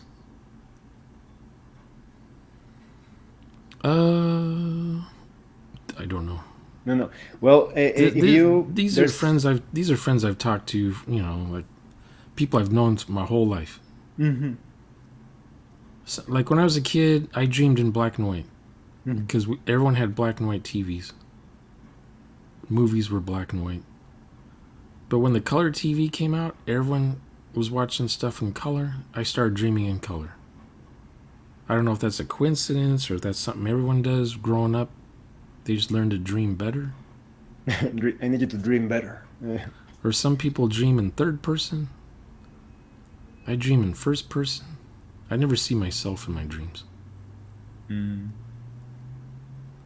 always I'm immersed in my character when I'm dreaming. Some people dream in third person, so they see themselves, and I guess they're just floating around in the scene, watching all the people, including themselves. But it depends, I think, on how your brain works to begin with. If the three types, like I'm a visual kind of guy, so when I'm thinking, I usually look up when I'm thinking of something. Some people look down at the ground. They look at the floor when they're trying to think of something. They're thinking of something concrete, something they can handle, something they can grab, get a grip on, something they could. They're looking down. They're the tactile kind of people.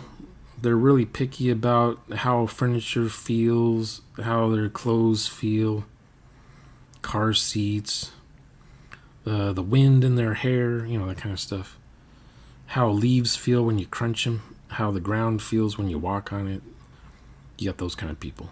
Then you got the third type of person who just thinks in words. They have to see the sentence in their mind before they could say the sentence. Or I mean, they're really good at remembering stuff they've read. They're readers. Me, I like to watch movies. Some people like to paint or create things or draw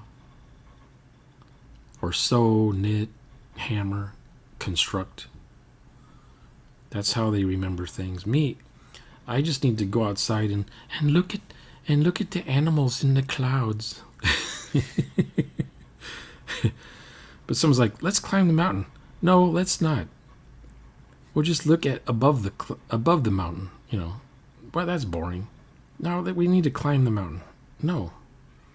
Or someone wants to write about the mountain. Let's write poems. No. Let's learn new words. No. Let's extend our vocabulary. No. But that's why I guess I role play, because I think, like, I can remember a movie in my head. If I think of a movie, I'm imagining watching the movie over again. So how hard is it to just add other people in the movie? That's what I do when I role play. Describe a scene to some players. They too like movies. They know what I'm talking about. I know what they're talking about when they're describing where their characters are. And we just do it. But some people who think in words, they're really hard to role play with. Because they're going to be the rules lawyer. They want to read the rule first. They want to see, what does it say in the book to do? Okay, it's my turn. What do I do exactly? Tell me what I do. You're not reading from the book. You need to tell me from the book what I'm supposed to do. Okay, that person's out. They're gone. And then the other person who just wants to play with dice, and their hands are they have to have something in their hand all the time to keep themselves entertained, or they get bored really quick. They're playing with the Rubik's Cube during the game. They're out. They're gone. The person who can just imagine on the fly constantly, 24/7, they're in. They're in. They have a seat. But what if someone was... Okay, here's the thing I don't know about psionics, and that is people that are psionic can read minds, or they can see futures. I don't know how that even works. They can see the future of somebody. But they can't do the reverse. They can't put their thoughts into someone else's head. Have you noticed that? In your lifetime, has anyone's thoughts gone into your head? Well, maybe there were a few moments where, like, I felt like this person is thinking, like, I don't remember you. I think you saw a video where I talked about this woman that she was the girlfriend of a friend of mine. Remember? And she was like, she had like a little crush on me. But at first, she had this idea that I was some sort of like a jock guy or preppy. So one time, I kind of felt like I got her mindset, like, this guy is kind of like a jock or a preppy. And then she was like, "Oh, you were not like that at all. You were like a big jock, a big dork." So I think at that moment, I kind of felt like I had connected with her mind in some way. Now, how are you putting these thoughts in her head? Yeah, more like it's like she. I don't know. Like I got her mind frame. How would you say her mindset? And I almost heard her thinking like, "This guy is such a jock or such a preppy or something." Okay, I'll tell you a psychic trick I can do. I can't control it though, but I can do it. About once a month, before I go to bed, some famous celebrity pops into my head for some random reason. I'm like, oh, okay. And then I go to sleep, and when I wake up the next morning, that person's dead. It's like, I don't know why I think of them before I go to sleep. Like, I don't have the TV on, I don't have the radio on, I don't hear any news about this person. I haven't thought of this person in like a couple years. It's a coincidence of some sort. It sounds a bit like, again, from Richard Matheson. Are you familiar with that book and movie, Somewhere in Time? Yeah. Yeah, you know how the guy, like, he was able to project his consciousness to the past, when he thought really hard about the past, Well, if he it would just was like, hold on to a penny or something, right? He'd lay in a to bed. remember. I don't But know. maybe you sent your awareness to the future Shonner. The future Shonner was aware of that character, that actor or celebrity passing away, and you came back with that knowledge. Who knows? Myself from the future Uh-huh. thinks back to me. Who knows Yeah, that? it's very difficult. I don't know. That's the only thing that I can come up with. Because That somehow. I'm just thinking about the person. I'm not thinking about them dying or anything. I'm just thinking about them. Yeah, no, So but what I mean is the that. you want to hear the last celebrity that died after I thought about him Okay. for like 2 seconds before I went to sleep? Mhm. It was, I think his name's Gordon Lightfoot. Mm. He's a singer. For some reason, his name just kind of like popped in my head, and I went to sleep. And the next day, he was dead. I was like, "What?" Because I don't know. It could just be a coincidence. Because It there's could probably be. times when I think about somebody when I go to sleep and they're not dead. You know, You will have to verify how many times this has happened so far. lots of times. I It's don't like think it's a. it's like once a month. Mm, It started back in, I think, the 90s or late 80s. Probably around the same time I was married to that woman. maybe she passed on something onto you, like. Maybe. I don't know. She would try to get me to do some tricks, but I'm like, it's not working. It's not happening. But I don't have any control over it, though. It just happens. It's just random. And it only happens the night before the person dies. Mm-hmm. So I wonder, maybe a psychic person would know more about that. Maybe they get those things all the time in their head. All the time, because they're psychic. I'm not psychic, as far as I know. Yeah, there is kind of like this concept that present, past, and future happen at the same time, and like our consciousness is divided between our past selves, our present selves, and our future selves. So that's what I thought. Maybe in some way, future Shonner got into contact with past or present Shonner rather, and you Yeah. obtain like that future memory. Maybe you saw the celebrity dying in the internet or something, and you obtain that future memory in some way. Or maybe I wake up in the morning, I get in the car, turn on the radio, driving to work, and I hear them say on the radio that so and so died. And I'm like, whoa, I just thought of that person last night. How weird. But what really happens is I don't think of that person the night before. What happens is I hear it on the radio, my brain hears it. Somehow it goes back into a memory of my previous self, and then reflects back to me as an old memory I thought of less than 24 hours ago. And it feels, and maybe I think to myself, hey, I thought of that before I went to bed, but maybe I didn't really think about anything before I went to bed. I don't know. It would be a great idea to like write things down like a journal, and then you will be able to verify it. I don't know. Like, who was the famous actress?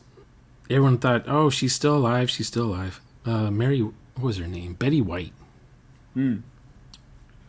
She was like 100 or 99 or something like that. I remember the joke was like, oh, and Betty White is still alive. They're like, every year at the some awards show, they would say, and Betty White is still alive. It's like, what? So I would try not to think about her. I don't want her to die. But when she died, I didn't think about her the night before. Like, some things are obvious, like, okay, that person's going to die or something eventually. It's just the random people that you don't expect to die, or you don't, like, people I don't even think about for like the longest time, for years. And then one day, for some reason, this is the other thing that would happen too. My aunt, maybe my aunt had something to do with this, because I'd be at dinner with my aunt, and we were both movie buffs, and we would talk about movie actresses and actors from the old days, blah blah blah. Talk about movies, I go home, go to sleep, and the actor we were talking about would be dead. Mm. So it was like, and the next time I'd see my aunt, I'd say, wasn't that weird? We were just talking about that person and they were like dead. And she's like, yeah, that is weird. But I wasn't saying anything about it to her. And then like maybe 3 weeks later, we do it again. We're talking about movies and stuff, chit-chatting. Go home, that person's dead. And then I come back some other time and I say, hey, weird, that person died. We were talking about it. He's like, yep. But I wasn't trying to, it was still early on. I wasn't connecting the thing. I wasn't putting the dots together. This, for like a year, this went on. My aunt's starting to think something's going on here. I didn't say nothing. We didn't talk about movies after that for a while. But she was starting to see a pattern. I'd come back and say, maybe she's thinking, oh, Shonner's going off and killing these people that we talk about. But it's just weird. Anyway, there's a bunch of famous people that have died that I thought about before they died. Kind of weird. You know, famous people that never even think about for like the longest time, and then you go to work and they say, Sean, you hear so and so died. What's on? Or they turn on the TV. Someone died. This is like a couple years ago. Someone died. I'm like, oh really? And I don't say anything. I don't say, oh, I was thinking about that person last night. Now when they say, Sean, someone died, I'm like, I know. I don't even look. Don't tell me. I already know who died. And I look at the screen, sure enough, it's someone I was thinking about. It's just weird. But the actress from Soap, that TV show, I don't know her name, but she was kind of old on the show. When she died, it was like, I don't even watch that show. I don't even know her name. And she was the old lady that liked to flirt with the younger guys all the time. That's all I know about her character. So I was thinking about that actress, and then poof, she was gone the next day. And I was like, wow. Like I haven't even seen or heard of that show for like 40 years, and she just dies. Like what? Because I would just assume she was dead already, because she was old. Sometimes these people, I think, are all like Gordon Lightfoot. I thought he was already dead. He was like 80 something, right? So I just assume, he's probably dead. Maybe I'll look him up on the internet when I wake up in the morning, something like that. And like, poof, he's dead. Oh, okay. I was right then. Except that should be on your character sheet. Shonner can't predict the deaths of actors one day before they die. I guess. It's a psychic power that's kind of useless. Can't control it. It's just random. But yeah, that's been going on for 30 years now. Every once in a while, I'll call my mom up and she'll say, what's up? And I say, hey, you want to hear about who died recently? And she's like, what? What did you do now? So I haven't talked to her yet about Gordon Lightfoot. She'll get a kick out of it. She'll be like, what? No way. Shonner, what if you project some sort of psychic attack? Like you think of someone and you send this death ray or something and they die. Ugh. And it's not that you're predicting things, but you're sending the waves of death. That would be voodoo, wouldn't it? Yeah, kind of like, or who knows, maybe it's the speed of thought traveling beyond time and space. No, I don't have the scanner's ability. Or what's the other one? What was the one what were they trying to do in The Stand? Do you remember? The whole point of that movie was the scientists, the first 5 minutes of the movie, they're coming up with drugs. I have to watch it again. I don't remember what they were experimenting, the L5, whatever. It's always called L5 or something. Anyway, the scientists, they're all in the commissary eating lunch, and they all know that everyone in the room is going to be dead in like an hour. Because they did something with a virus or a germ or a medicine. That's how these stories usually start. And that's how I kind of copy. I copy a lot of Stephen King. So a lot of my game sessions start with the scientists are in a laboratory. Something went wrong. It's Chernobyl. Everyone knows they're going to be dead. At the end of the game session, everyone knows they're going to be dead already. So they're just trying to do what they need to do the best they can in the time they have, without causing an alarm, without spreading panic throughout the ranks. Just these few players know that basically half the Earth is going to be dead in the next week. Kind of, you start your game session like that. I just can't remember how The Stand began. But the interesting thing with Stephen King that I steal from is that when he's writing his books, he doesn't know how the story's going to end. He just writes up the characters, gives them motivations and goals, and lets them loose. Their encounters, when they meet each other, the stuff that happens when they meet each other, that's the story. He doesn't know who's going to live or die by the end of the book. Until the book's over, he doesn't know how it ends. So he just keeps writing and writing and writing until he's like, okay, that's enough. That's 1,000 pages. It sounds a bit like he's playing a solo role-playing game. Yeah.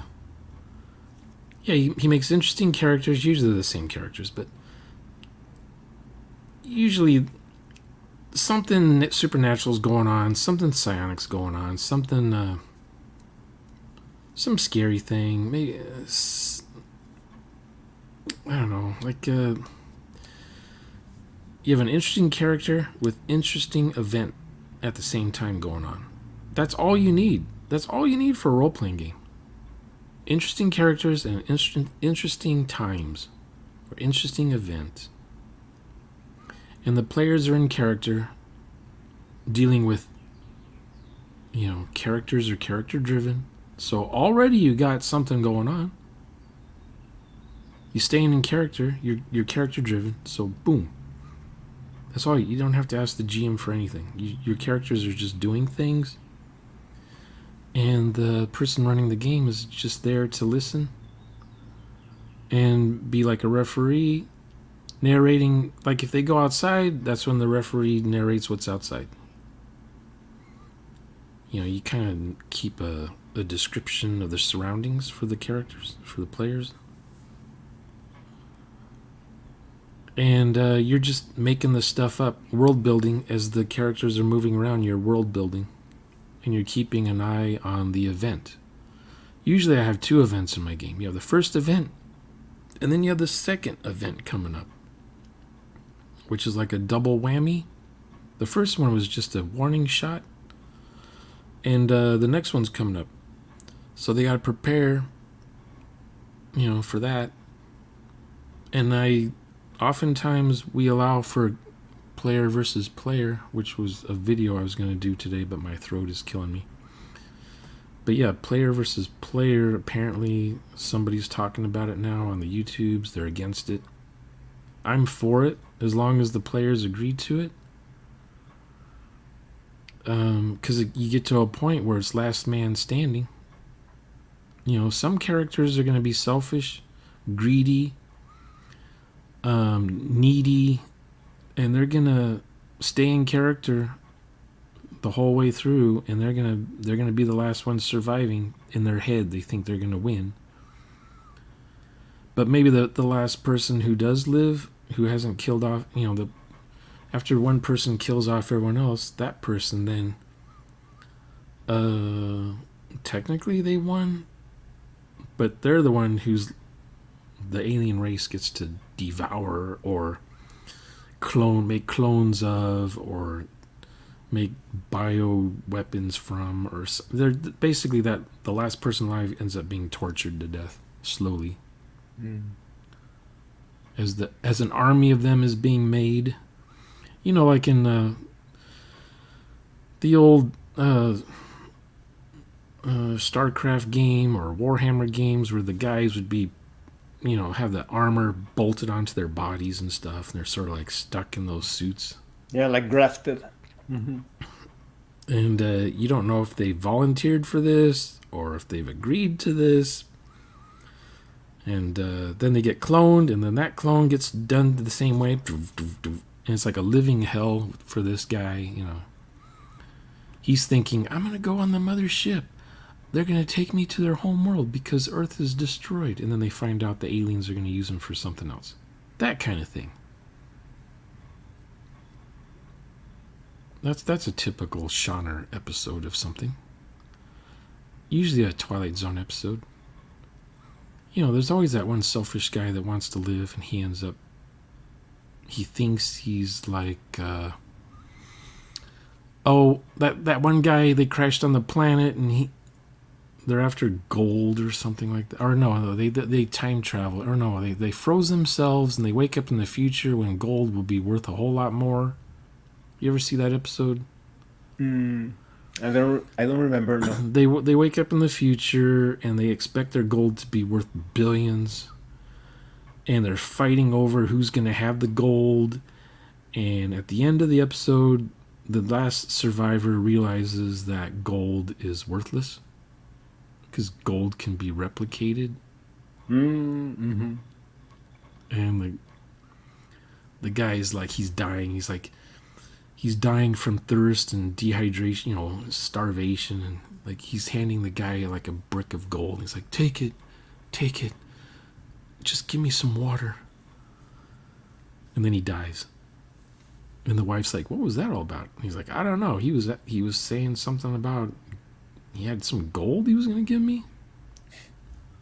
Well, that's weird because, you know, gold, everyone has gold now. It's like, it doesn't mean anything. Stuff like that. There's a lot of Twilight Zones that end that way, where the one guy, he thinks he's going to become a god, but then he ends up dying horrifically, worse than how he killed all the other people off.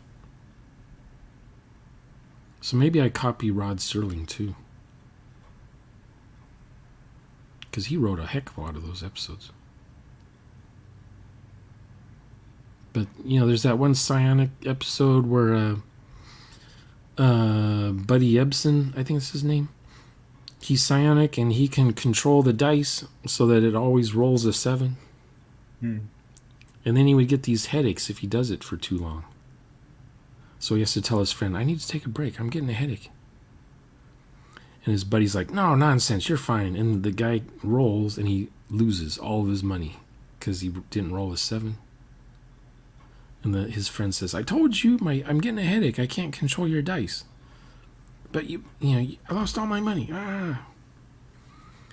But he was just pretending that he had a headache.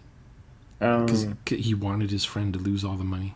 Mm-hmm. And then he made up some rule. He made up some law or story, something about, oh, my powers are gone.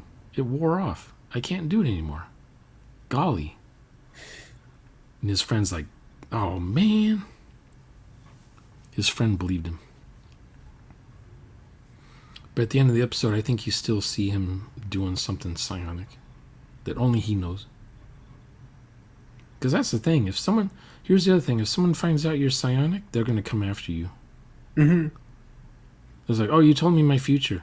I'm going to bring over my whole family. I want you to tell them their futures. And then they tell all their friends, hey, I know this person. She lives on this street here. She's psychic. She'll tell you, That could happen. So it's like it can get carried away. You got crazy people. That could explain why in some fantasy settings you have a wise man living alone in the middle of nowhere in the mountain because he wants to be away from the others. They don't exploit his capabilities. Yeah, the Obi-Wan character. Mm-hmm. Because what is it? His psionics, if you go that direction, you call it psionics instead of the Force, he's basically putting his mind or thoughts into someone else. Mm-hmm. And as far as I know, that has never happened yet. Like you can hypnotize somebody to shoot their head off, but you can't just grab some random dude, a police officer, and then think, and the police officer just grabs his gun and shoots his own head off. I don't think that can happen. like putting on their bodies like some sort of suit and doing something with that suit and then jumping back. Hmm. Yeah, or making someone walk off a cliff. I don't think you can do that. I don't think you can do the thing where you trick someone into hearing somebody. Like, what is that one called? Projecting a sound or something, that you trick somebody into thinking that their friend is that way down the street and they go running that way after their friend. But what they heard is what you just put in their head. That would be hard to do because you have to not only put the thought or sound or whatever in their head or trick them into hearing that, it has to sound like the person. Have you seen a documentary here in YouTube? Well, I think it's still up in YouTube, known as called "The Minds of Men."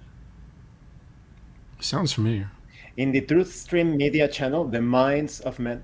It's a really good documentary and different research carried out concerning suggestion, hypnosis, mind control, and all of that. I highly recommend it. It's very interesting.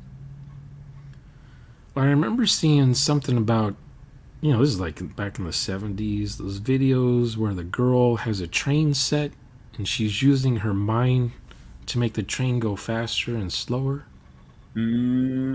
I think that there are several like black and white clips in that documentary. Maybe they have it there. I don't remember But exactly. I'm not sure. I'm not sure how that would work or how it was done or if it was fake. Because nowadays you just hook up the wires, the suction things, and just use your alpha waves to control stuff. I think it must have been something like that, rather. But that's not psionic though. That's just meditation. Mm-hmm. Like some people, if they meditate, they can speed up or slow down their heartbeat. I mean, that's So you just, consider meditation to be separate from psionics? yeah. Hmm. Now, if you can just concentrate and make someone else's heart speed up or slow down, that would be something. That would be beyond meditation. Well, I will tell you a little thing that happened to me a long time ago in martial arts. We had this girl. She was like 19 years old, and she was training martial arts in order to improve her health. But she had this. She basically, I don't know what her problem was, but she kind of like had this risk of mini seizures. Not exactly to the point that she's in the peril of death, but there was this one time that she had to be rushed to the emergency room, and we were in the middle of training, and she suddenly collapsed, and nobody knew what to do. Now, I have studied certain things along in different places, and there are 33 points alongside the spinal cord in the backbone, Yeah. and there is one close to the neck. And just like in half panic, half my need to help her, I just placed these three fingers from the left hand, placed it on that spot in the left side of her body, and I started to just remain breathless. Like I just went, and I remained like this, as if I am dying because I cannot breathe. And suddenly she snapped out of it, and she was feeling okay. And she was, I feel so great and all of that. And we continued the training, but everybody was like, and they were like, hey, you two planned this, right? It was like an act, like she was going to pass out and you were going to be, because suddenly you're kind of like Jesus Christ or something. And I said, no, there are some points in the body, and sometimes you need to let the body work naturally, and you can accomplish some things if the need arises. But it was still like a spur of the moment thing, more based on instinct rather than something else. Well, maybe the supernatural had something to do with that, Perhaps. or this spirit verse had something to do with that. You have the GURPS source books. I'm sure there's a GURPS source book that would explain what you just did. I've never owned any GURPS books. What? I've always thought sometimes that I'm going to strangle you through the camera now. You've never Sometimes owned I- a single GURPS book? There's No, because- there's only like 2,000 GURPS books. You haven't owned any of them? No, I always I'm going to get into GURPS, but then I start to read the magic system. No. Don't get the GURPS books. Get the GURPS source books. Source books. Uh-huh. The Ah, one okay, like the like the horror Roman book. And, book, the China book, the Russian book, the Egyptian mm, book, the Scottish, the Vikings, the Japan, the start with that. They're excellent history books. Then you get the alternate Earth books. Then you get the time travel books. Then you get the weapon books. Then you get the tech level books. Stone Age, the Stone Tech, regular tech, high tech, low tech, space tech. Fantasy. Whatever. And then you get the fantasy stuff. You said you don't like their magic though. I have read that the magic system is a bit messed up and that you have to buy two Yeah. other magic books for it to work appropriately and things like that. Yeah, GURPS used to have magic rules and space rules. But as GURPS evolved into different editions, those magics and space rules turned into magic and space settings. Mm. So they were no longer about this is how the rocket ships work in space, this is how travel works in space, this is how planets are made in space. Same with the fantasy. This is, you know, these are no longer rules for making potions, enchanting items, healing, shooting fire from your hands or not. Those rules were erased. And now it's all various magic setting books. So you pick a setting book and you use that for your GURPS game. So there's like 7 or 8 different kinds of magics for GURPS. Mm. And there's probably 3 kinds of space settings for GURPS. Because now the GURPS space book is just, all it is a bibliography of sci-fi movies. That's why I like the GURPS source books, because they're like little mini encyclopedias. Mm-hmm. References to all the things out there. All the novels, the movies, so you can mine for ideas. And the setting books are generic to use for any RPG. Okay. And then they got the other settings that are more specific, like a setting book based on a TV show or a movie. So if you've ever wanted to play a certain movie or a certain TV show, get the GURPS source book for it and just use your own RPG and don't use the GURPS RPG. The source book just has all the episode information, all the characters, the backstories, the settings, all the stuff that's not even mentioned in the TV shows or in the movies or in the GURPS books. It's kind of cool how they did that. Mm. But I'm not a fan of Discworld. A lot of people are. Was it Terry Pratchett? Was he the guy that wrote Discworld? I'm not sure. There's a GURPS book for that setting. On a whim or I tried to dodge and I missed, and I got hit really hard. I ended up buying a GURPS book called The New Sun. Some random book from a bookstore, 1995. Take it home. I'm reading it. And I'm like, this sucks. What did I bring home? This New Sun is garbage. But now it's my favorite source book of all time.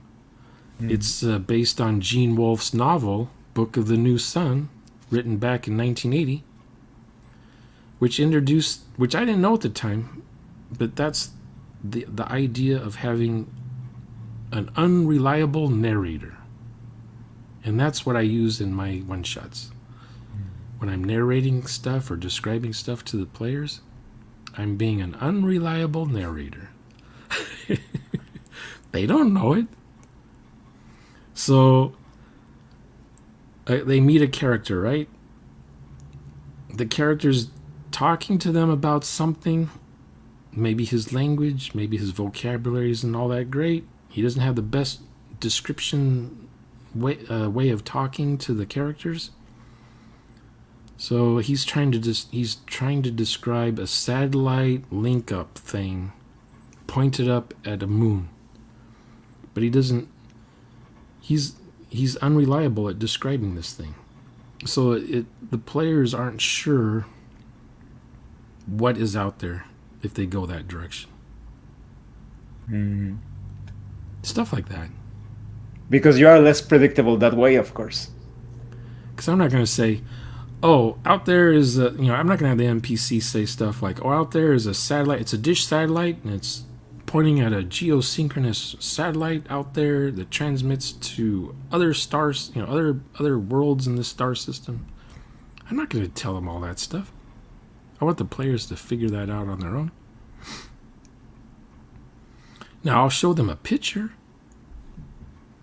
an actual picture of the thing. And then they go, oh, that's what he was trying to tell us. But by then, maybe it's too late. Maybe what they're trying to do is now, instead of an hour away, they've wasted half an hour, and now they only have half an hour left to do what they need to do. Stuff like that. I have time limits. I don't know if you ever see on my channel. If you're not subscribed to my YouTube channel, you get to see a little 1 minute video of the computer in Alien saying, you now have 30 seconds to abandon ship. And you hear the ship alarm going, toot, toot, toot, toot.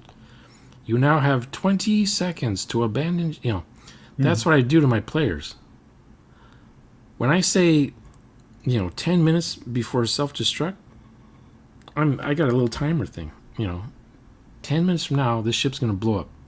None of the players doing this. I have a question. Can my player, is it possible, that's wasting time when the players do that. When I say 10 minutes, they're like, oh shit. Oh, they're like panicking in real life and in character. They're panicking because they know they have 10 minutes because I do stuff in real time. So that's why I put that little video on my channel. You only see it though if you're not subscribed to me. Once you subscribe, yeah, if you're subscribed to me, I think it plays a different video for the trailer. It's a test. It's a what they call it, a sociological test on the viewer who comes to my channel and they see that trailer going on. They're like, "What the hell is this? I'm not subscribing to this guy. What? He's a weirdo." That's a pass-fail check with that trailer. Those that get it right away, like, oh, I know that from Alien. I'm gonna subscribe to this guy. They might get the rest of my channel by doing that.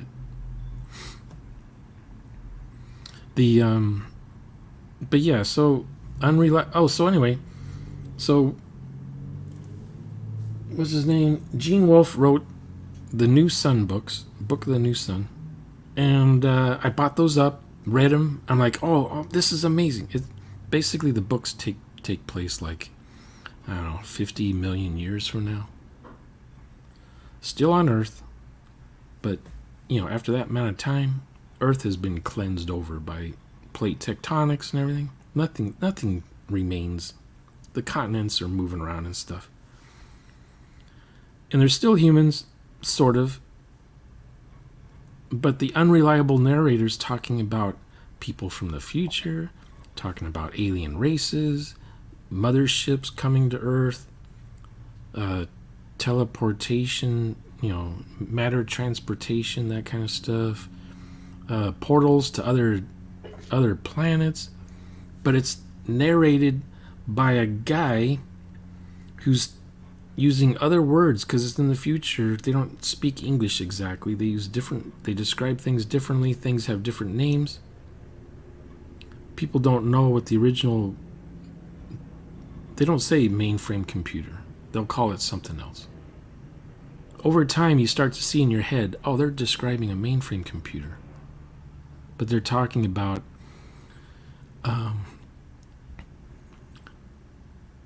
instead of made of wood, it's made of a substance harder than plaster or concrete and shiny.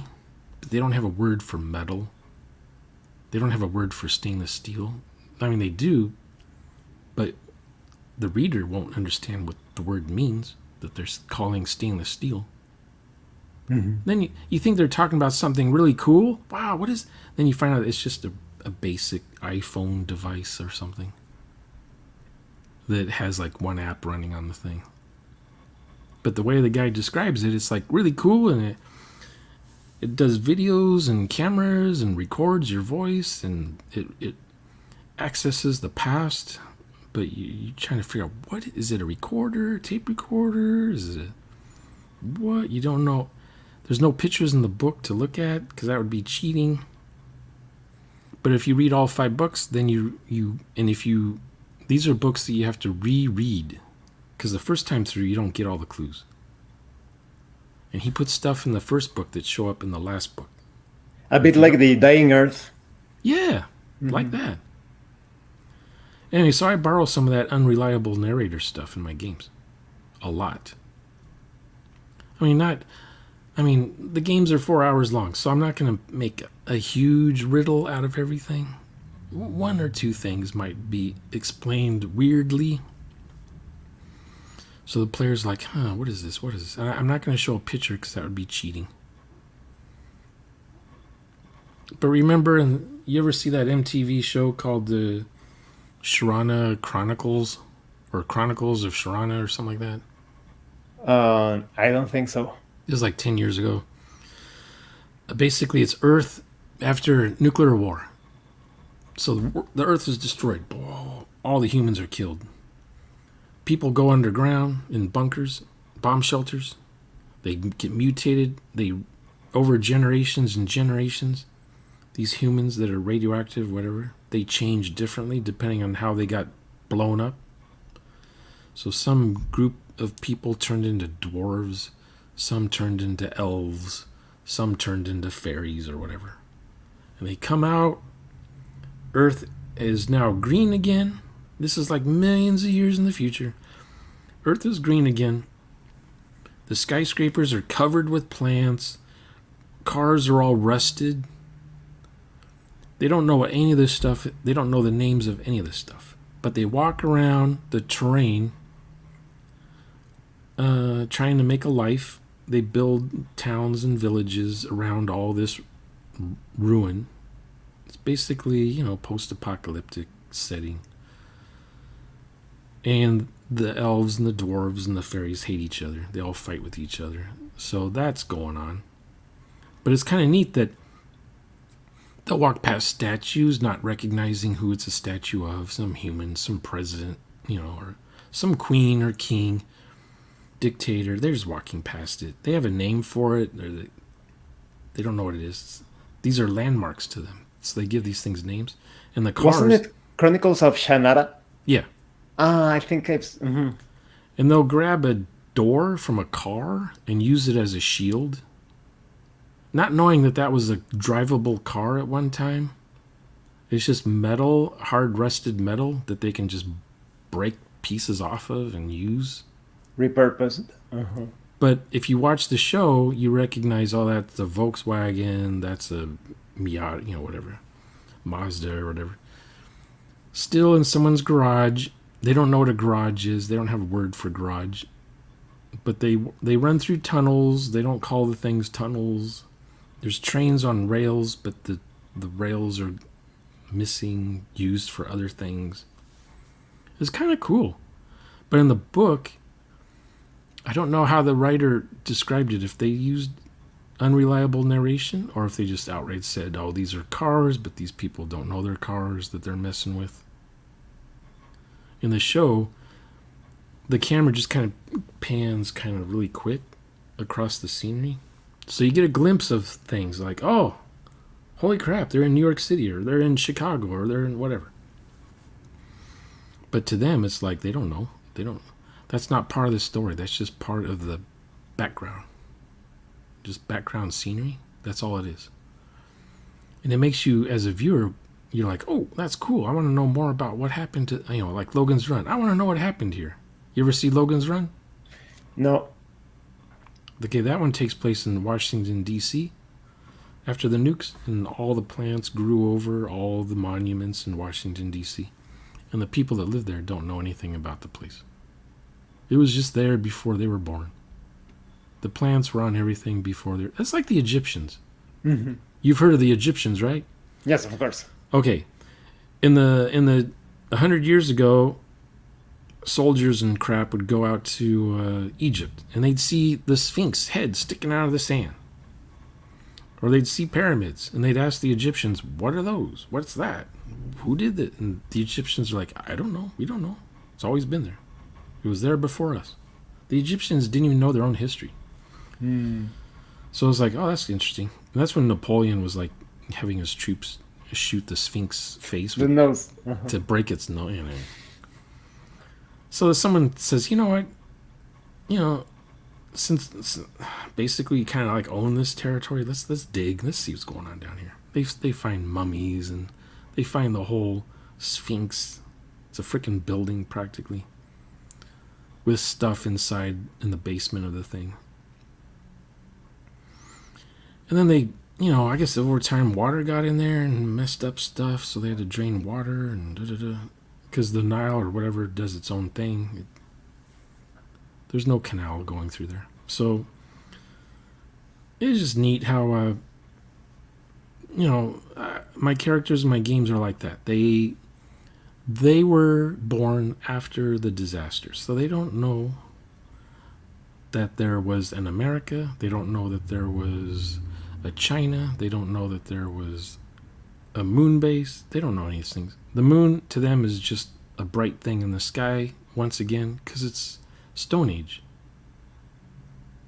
And you have characters often in my games that are from the past that wake up. They wake up, 1,000 years in the future.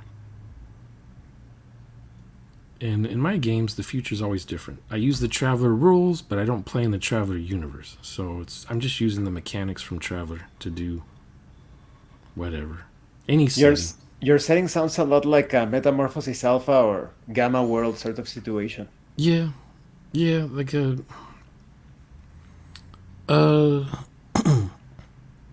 in the New World or in the Book of the New Sun's universe, there's another set of books. What is it called? It's called there's a book series called The Long Sun and The Short Sun. I haven't read The Short Sun yet, but there's a series of books called The Long Sun. And what that is, it's a tubular spaceship with a light going down the middle of the tube. The long light is the sun. So it's I hate to interrupt you, Shannon, but it seems like Okay. I have a little emergency. So Okay. I have to call it a night. Okay. Well, thank you so much for talking with me. Thank you Okay. for sharing your thoughts. Okay. See you So next I'm time. gonna stop recording. Okay, bye-bye.